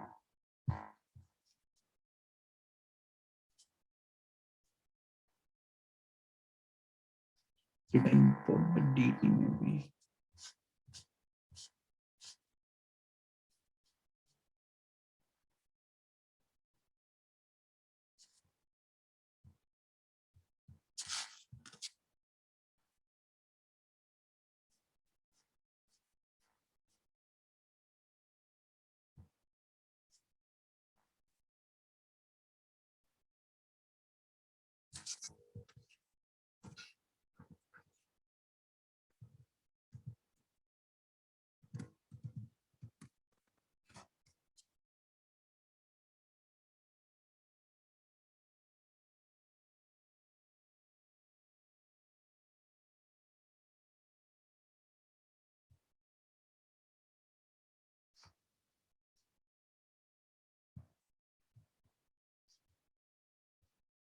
Okay, looks like I broke it somewhere.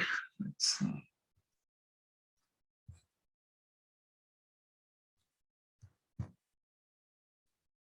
Oh.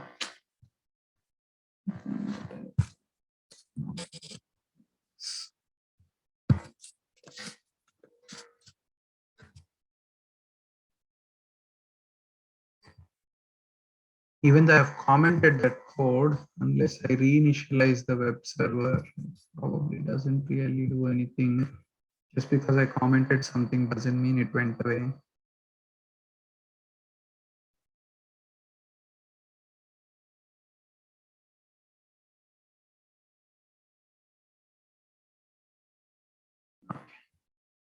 So I'm getting this part. So now let me introduce the image part of this.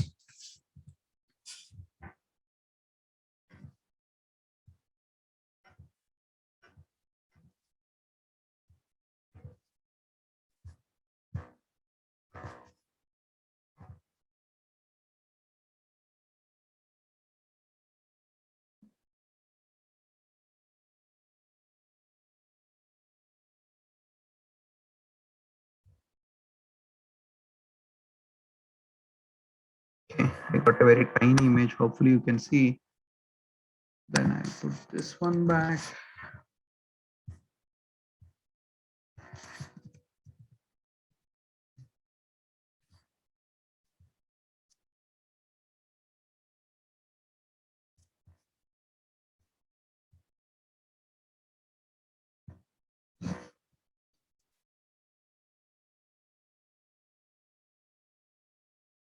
Okay, so as you can see, like there is a small table.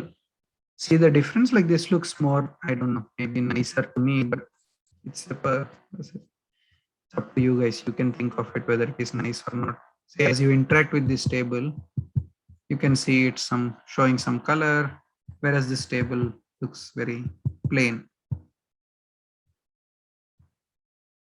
And of course, the number of lines of code to write this was really just one shot. Of course, you can write this one also in smaller number of lines of code, but this is just little more intuitive. Okay, and the last thing that we want to do is like update the graph. Right? So I'm going to show how to add a graph to this. For graphs, there is a small additional syntax. You are adding a dcc.graph. So graph is a core component within the dashboard. So in your div, you are adding graph as the component within the div, right? And same as everything else, a callback is necessary. So the callback looks slightly different. So is the input to this any different? Is there any difference? No. Output, what should the output component ID be? So which section of my web page am I trying to update with the graph? Ranking dash graph. Okay, cool. But graph is not a div, right? This is not a div. So I can't say children. I have to say figure. So I'm updating the figure of the graph instead of the children of the div. Does that make sense?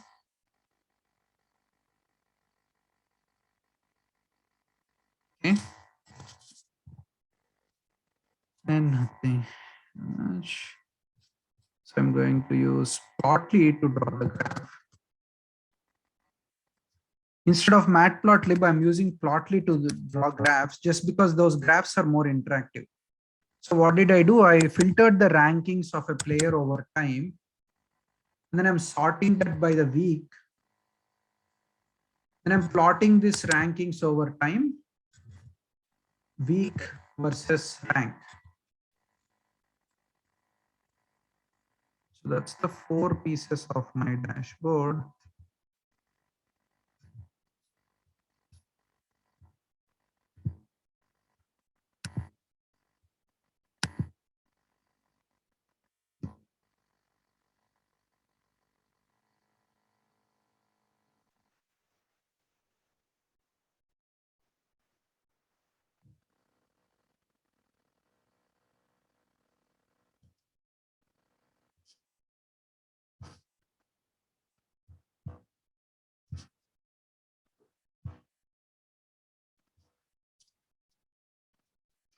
Okay, so this is Roger Federer's career ranking graph.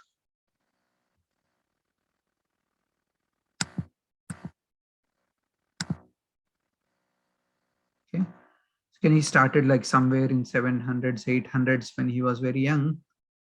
Then very quickly, within about 2 years, he came to 400 rank, and within 4 years of starting his career, came into top 18, 14, 12, 11, 6, 3, 2, 1.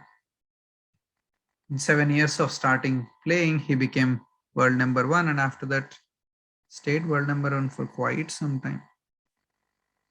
Yeah, we can invert. How do we do this?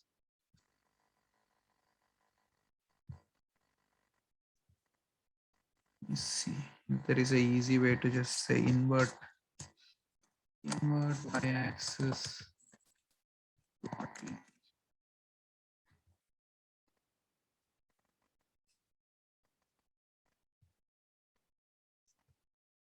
X-axis.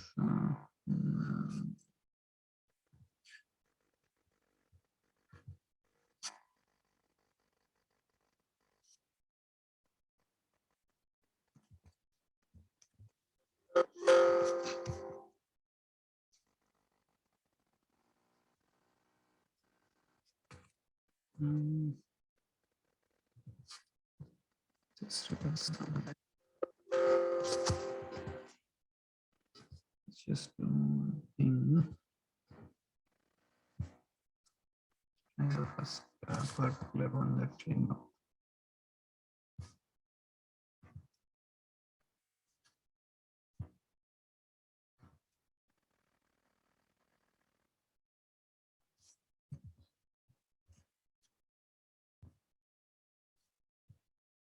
Reverse axis. Auto range.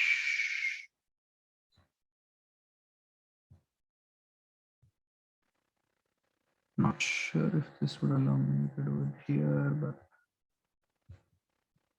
yeah, this one looks like there is one, but I don't know exactly how to do it here. But let's try here. Maybe there is a parameter for this itself. Do you see any reverse here?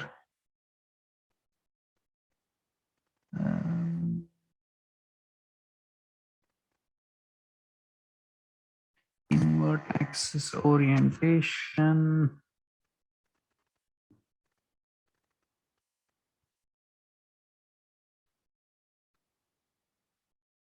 I'm not sure. I'll find out. I'm not sure how to invert, but I know it is doable. I just don't know what's the command to do that.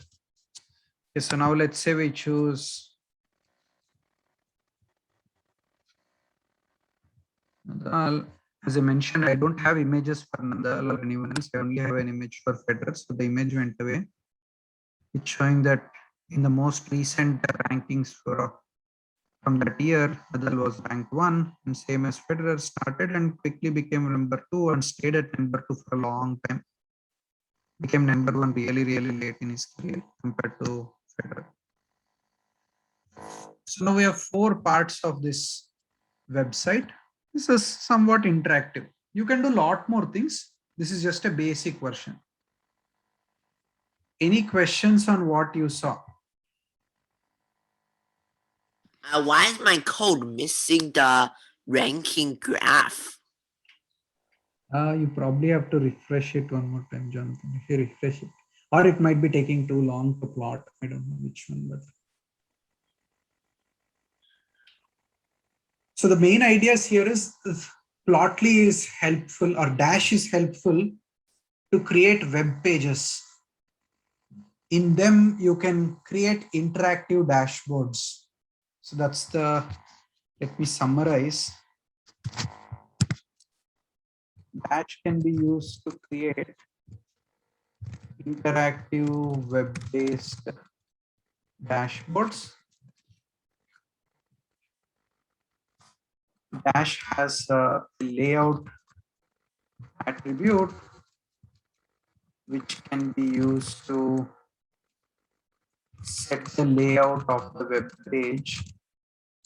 You can add any of the basic HTML tags to the dash, to the layout using HTML.br or HTML.h1 or any other tag.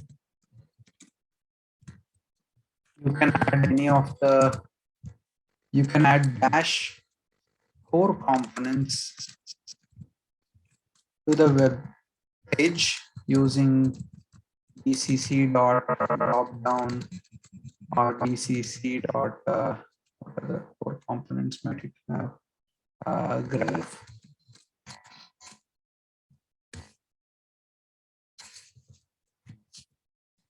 When a section of the screen changes, or when user interacts with a section of the screen of the web page, you can use callbacks to refresh other sections of the page. And when I say interact, it does not necessarily mean choose a value from a drop down. You can, let's say, for example, add a button to your screen. And when they click that button, you can do something. You can add a checkbox. When they click that checkbox, you do something. So any UI element that can allow you input from user, you can do that and then use it. Callbacks are function decorators that allow the web server to automatically call a particular method and by passing it the correct input and then take the output returned by the function and update the correct section of the web page. Okay. So we did that, and using that we got these 4 things. So that's a overall summary of what we had to go over in today's class. Any questions? So this is the summary. Why am I missing the graph? Okay, can you share screen? You cannot share screen while the other participant is sharing. Yeah, I already started sharing. Screen. So essentially, I need to get you that. So, like, why is this missing the? I have all of this graph, and I'm missing. Can you scroll up? Can you scroll up slowly? Yeah, I understand what problem, but scroll up slowly in the code. Oh.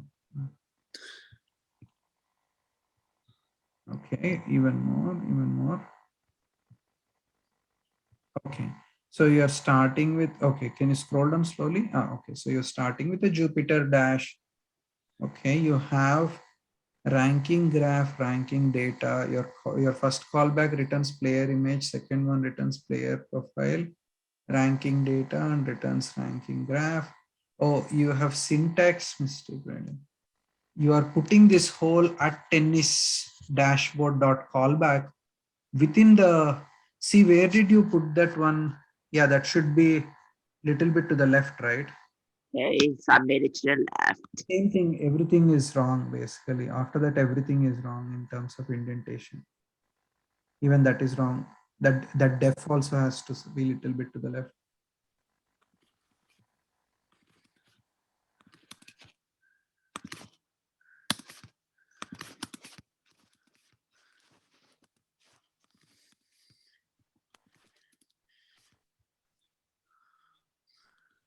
Same thing for the next one. The return is fine. The return was fine. The return was fine.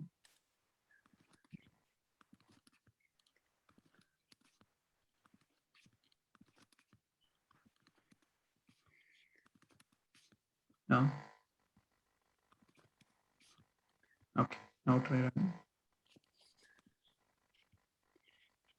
Well, once I fix this up, I need to edit it into a Karthik dashboard.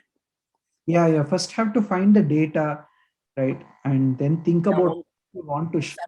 But first, I need to fix this code up so that way it works. Okay, still it doesn't work. Okay. Let's wait a second. Even ranking data is not getting displayed. Okay.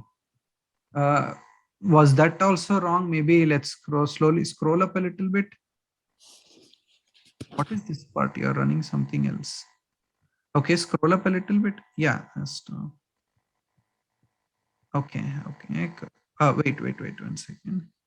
So, oh, your first one, is that in the right place? Like, is the first callback in the right place? No. Yeah, I did. Oh, it is. Okay.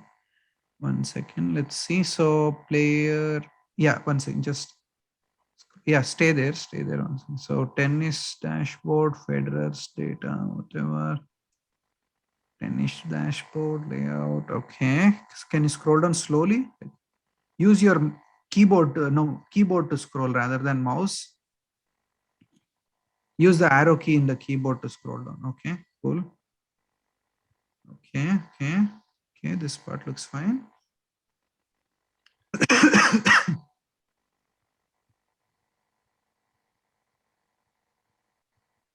Okay, scroll through that section, fine.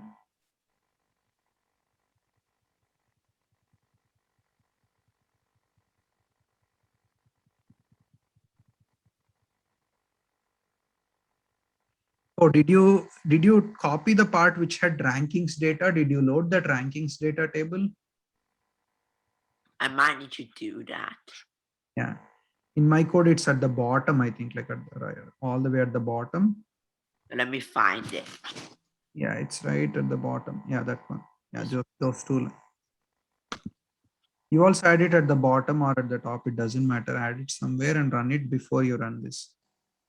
I'm gonna just add it at the top of my other Sure. code. It runs always. Okay, good. How do I need to get rid of the head because I don't want that? Can I get rid of that? So if I get rid of that, will it give me any errors? No, it won't give you an error. Then I'm gonna get rid of it. Okay, now look at it. Did your thing print? Okay. Oh, there we go. Oh, it came and you ran it again.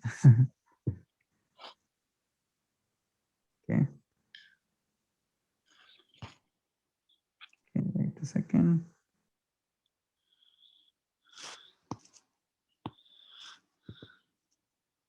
Okay. Okay. No, it's Oh, not. no. It didn't update. Yeah, It right. didn't update. Yeah. See this guy's rank is This super. guy never got anywhere even near first place. Right. Okay, cool. So that's good. But Can now you? I have to modify this into a cloudy dashboard. Yeah. Can you stop sharing? I'll share. Okay. Does anyone else have any questions?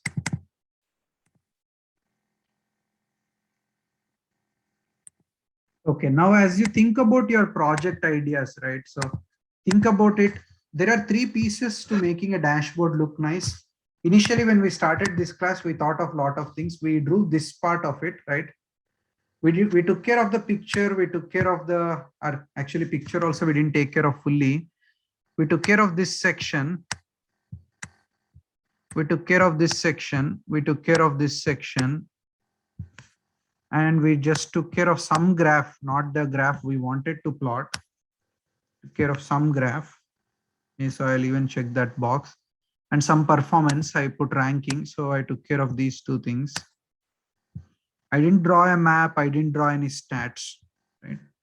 So there are really 3 steps in which you go about it. Yeah, okay, cool. Yeah. So there are 3 steps in this whole process of creating a dashboard. You can go about them, best to go about in this order. So when you're creating a dashboard, the first step would be like identify what you would plot. Identify what you are going to display in dashboard.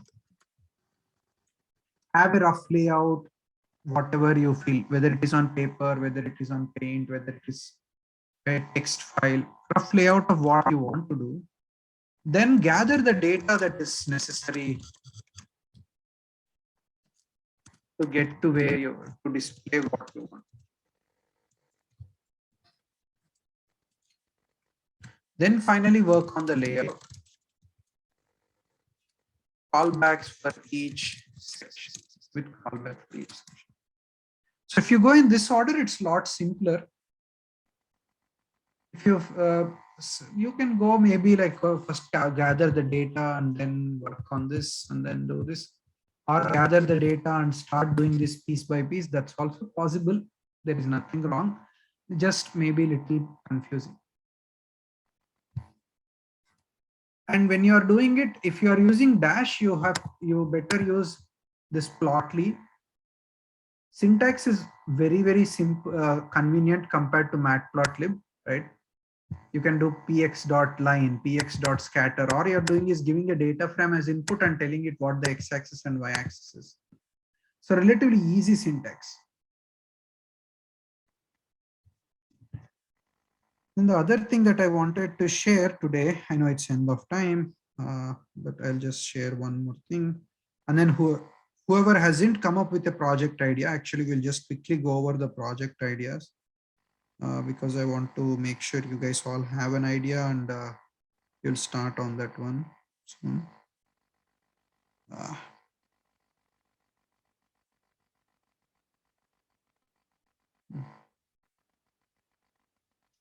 I'd opened a web page, now I'm not able to find it.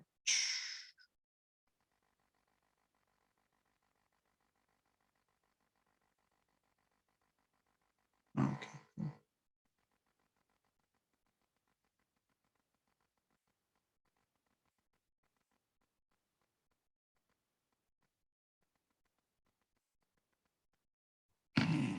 Second, let me find that web page.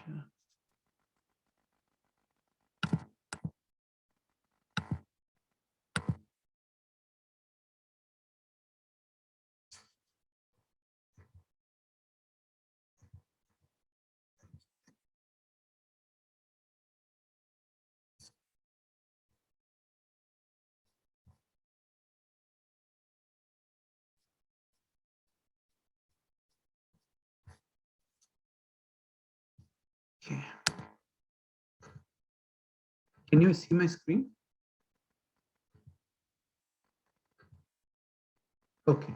So I'll share this links with you. This guy seems to be like a very creative person when it comes to displaying data interestingly. Like, I don't know if you can see this, but this is some World Happiness Index data. So he is displaying the happiest is Finland. 9 of the top 10 countries are in Europe. 7 of the bottom 10 are in Africa. Unhappiest is Afghanistan, right? I don't know if you can see, but these are the standout facts according to him. And see how nicely he has plotted these fonts, a nice table. It looks nice, right?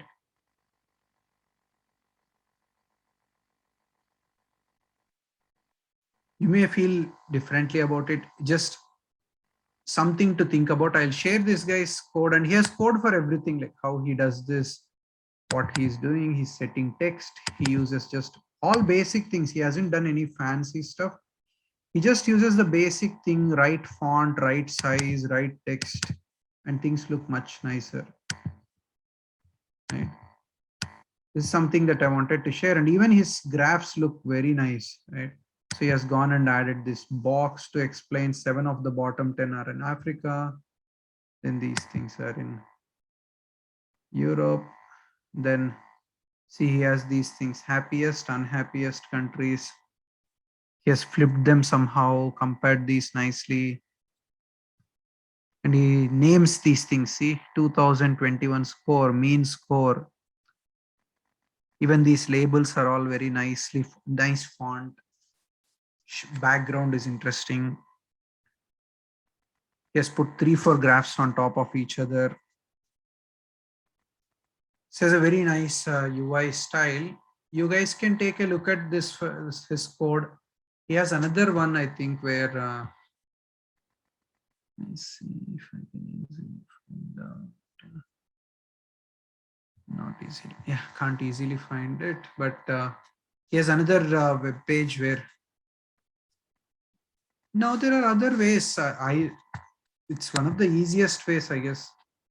As I mentioned in last class, you can do panel, Viola, Streamlit, Bokeh, IPy widgets, Matplotlib. Also, you can use Qt and do this bow tie Flask. Flask is more for web servers. You can build like solid web servers with it.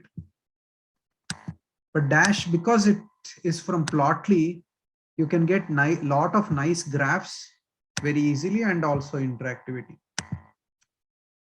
But almost all the ones that you can think of for building probably will have similar concepts and they won't be very different. Like whether we use Plotly or whether we use data frame plotting or matplotlib plotting, all of them, the plot commands look the same, right?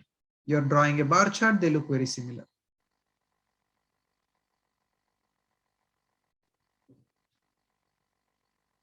If you want to explore some other dashboarding library, that is completely up to you. You just have to make sure you can, you have sufficient time to learn it and use it. Okay. Okay, so now let's go over the project stuff. So those of you who didn't have Anmol and Ayush, are you still okay with the cricket-based basketball dashboard? Okay. Any thoughts, like what are you guys planning to do with the basketball dashboard?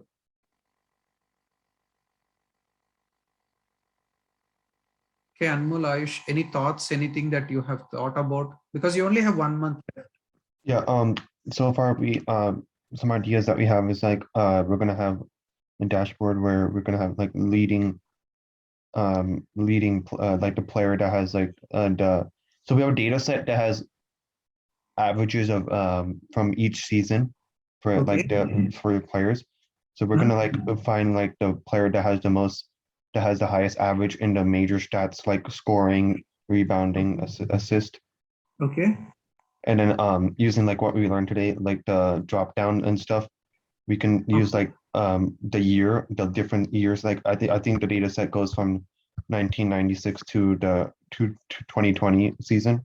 So Nice. using the drop down, you can depending on what year you want to know about, like you'll have the major players and all that stuff.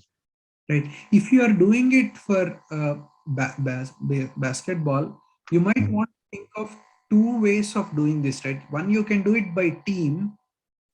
Yeah. This by player. So see if you have data for team, you could do a team dashboard and you could do a player dashboard. Yeah. So that would be very interesting.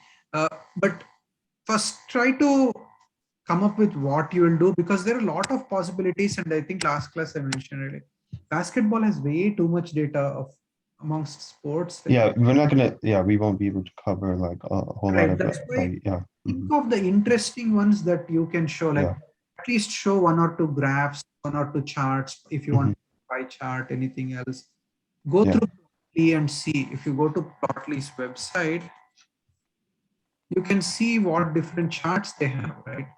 You can have these interesting charts. So they even have a Plotly even has like a mapping one. So go through some of these plots and see how you can draw them, like which ones seem interesting. Yeah. Okay. So that would be the starting step for this. Okay. Cool. Okay. But please send me whatever your ideas are. If you want to message or if you want to write up in draw in paint or draw on a paper and then send, please send the ideas. I'll give you feedback just so that you don't try too hard stuff or too easy stuff. Okay. Yeah. Will do. I know Shruti is not in the class. Darren and Tanvi, are you guys doing together or separately?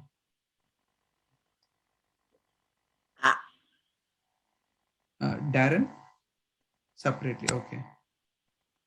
Yes, so Satvik, 1 second, I'm coming in the order. Okay, so Darren, did you get the data for chess yet or no? Or have you thought about it first of all? Looking for it, okay.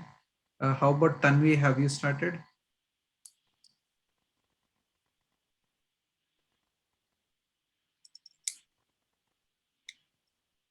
What are your thoughts, Darren? Like, what do you thought about it too much? Okay, yeah. So before starting to explore for data, you can do it together. You can explore for data set and then think of what you want to show, or you first think of what you want to show and then search for data. What are the kinds of things that you would like to show, for example, with chess? Because chess is something almost opposite of basketball. You have very few data points. So unless you can think of a lot of creative stuff, you really will have an empty dashboard. Individual performance over the years, like you want to plot ELO ranking.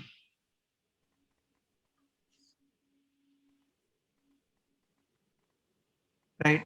So do you want to plot like ELO? Right. Okay. So ELO progression, actually just now I saw this, right? Like if you want to do for all players, see this, there are plotly widgets. You can use these plotly widgets.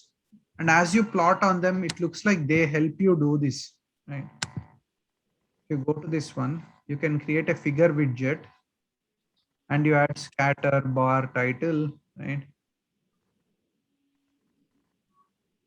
So this is a GIF, of course. Somebody opened this as a created a GIF, but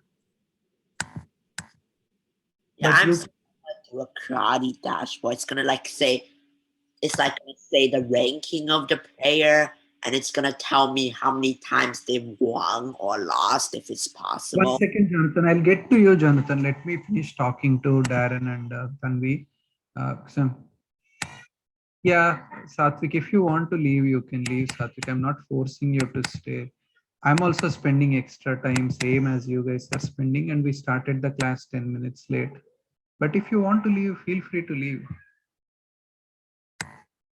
So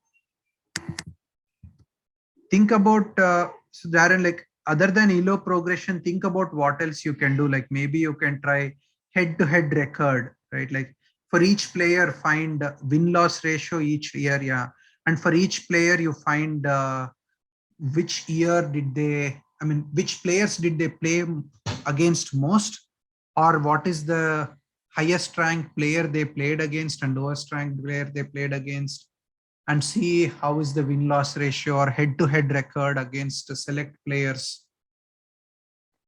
And because of chess, you also probably have to think of win-loss draw ratio, right? So it's a little tricky to think of that one.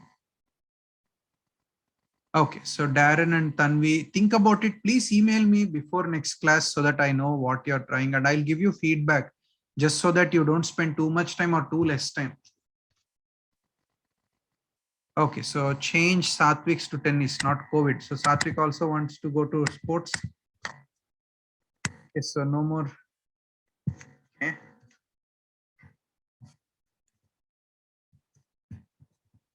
Same thing, Satvik, for you also. Basically, send what are the first thing layout of your dashboard, send that, and then we'll see.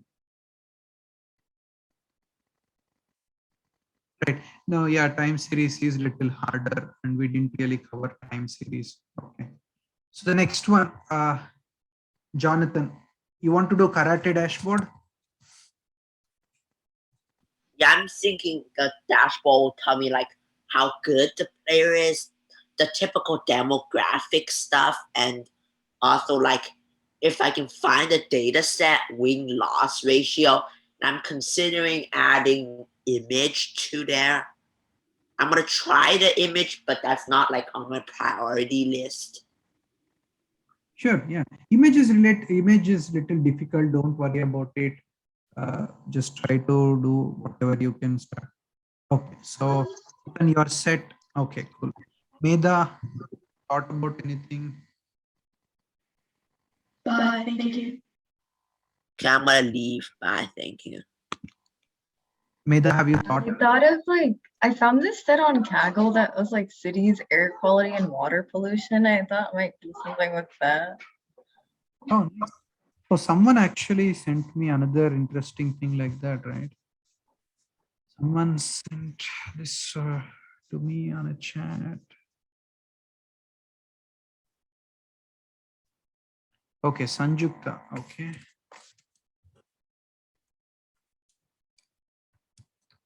But do you want to do dashboard or do you want to do exploratory analysis? So there are 2-3 flavors you can try. Basically, exploratory analysis would mean you load the data set and you start doing, start figuring out, okay, what's the most polluted city, least polluted city, How did cities pollution change? Like in 1960s, US used to have a lot of polluted cities. I don't know where you are from, but like Los Angeles, for example, in 1960s and 70s used to have terribly polluted air. They improved that over the years.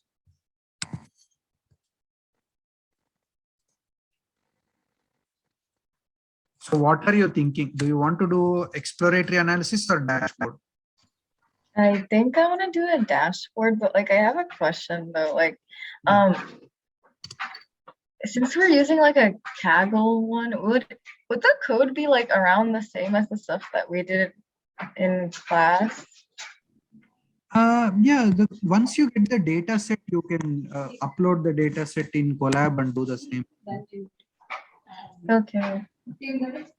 Like the only difference would be that you like download the file and upload it that way, right?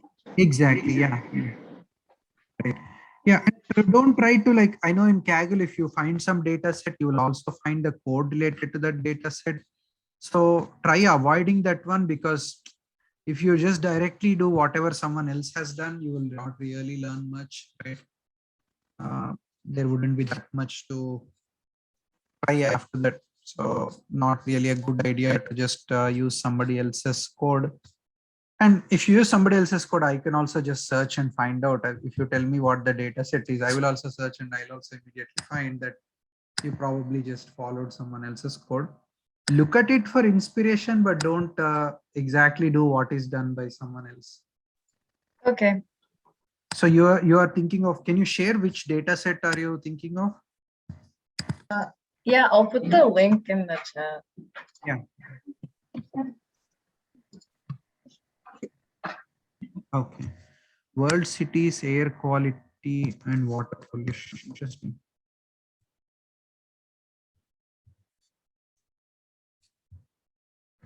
Let's see. What is yeah, well, the good thing about Kaggle is, oh, this is a very relatively less frequent. Oh, it's a very new. Hey, how did you find this? Nice. That's cool. Someone uploaded this data set very quickly, very recently. Nice. Yeah, so yeah, there is very little here if you want to do. See, as I mentioned, like you can do exploratory data analysis, right? This guy is just looking at the data of, and he's going through it and he's trying to figure out, okay, what's happening, some plots, some basic plots and some regression plot probably, right? And he's continuing on that one, same thing. He's doing more and more analysis, but he's not really like trying to, he's looking for things that some trends or something. Nothing really is, he doesn't have a goal. Whereas this, all of them are same, right? Like they're all EDA, that's called exploratory data analysis. They don't have a goal. They're not planning to do one specific thing. This fellow seems to have some goal, but even this probably was made up goal. He probably did it and then he wrote this as the goal. So you can do like this, or you can do dashboard. I'm sure there is a lot of interesting stuff here. Oops. But this is a good data set, very interesting. Also, when is it due? 1 month from now, 18th December. 18th December. Okay. Yeah, but please don't wait till it is due. We'll try to, let's try to do it ahead of time. If we need help, what do we do? You can message me on the on that Gora website. Okay. Yeah, so message me, I'll respond. If I can't respond just by message, I will ask for meeting and then we can discuss. Okay. What did Kanishka say? Do you remember anything about what Tanishka said? Did she say she has some idea? I'm not sure.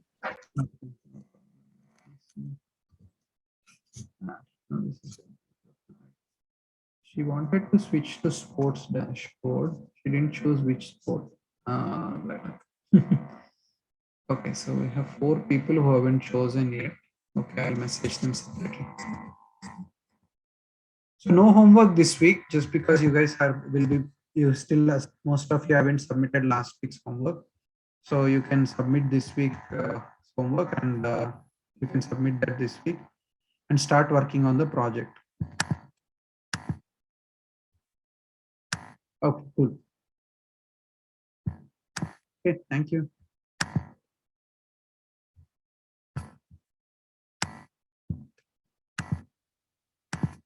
Okay, Balaji. Can you stop recording, Balaji?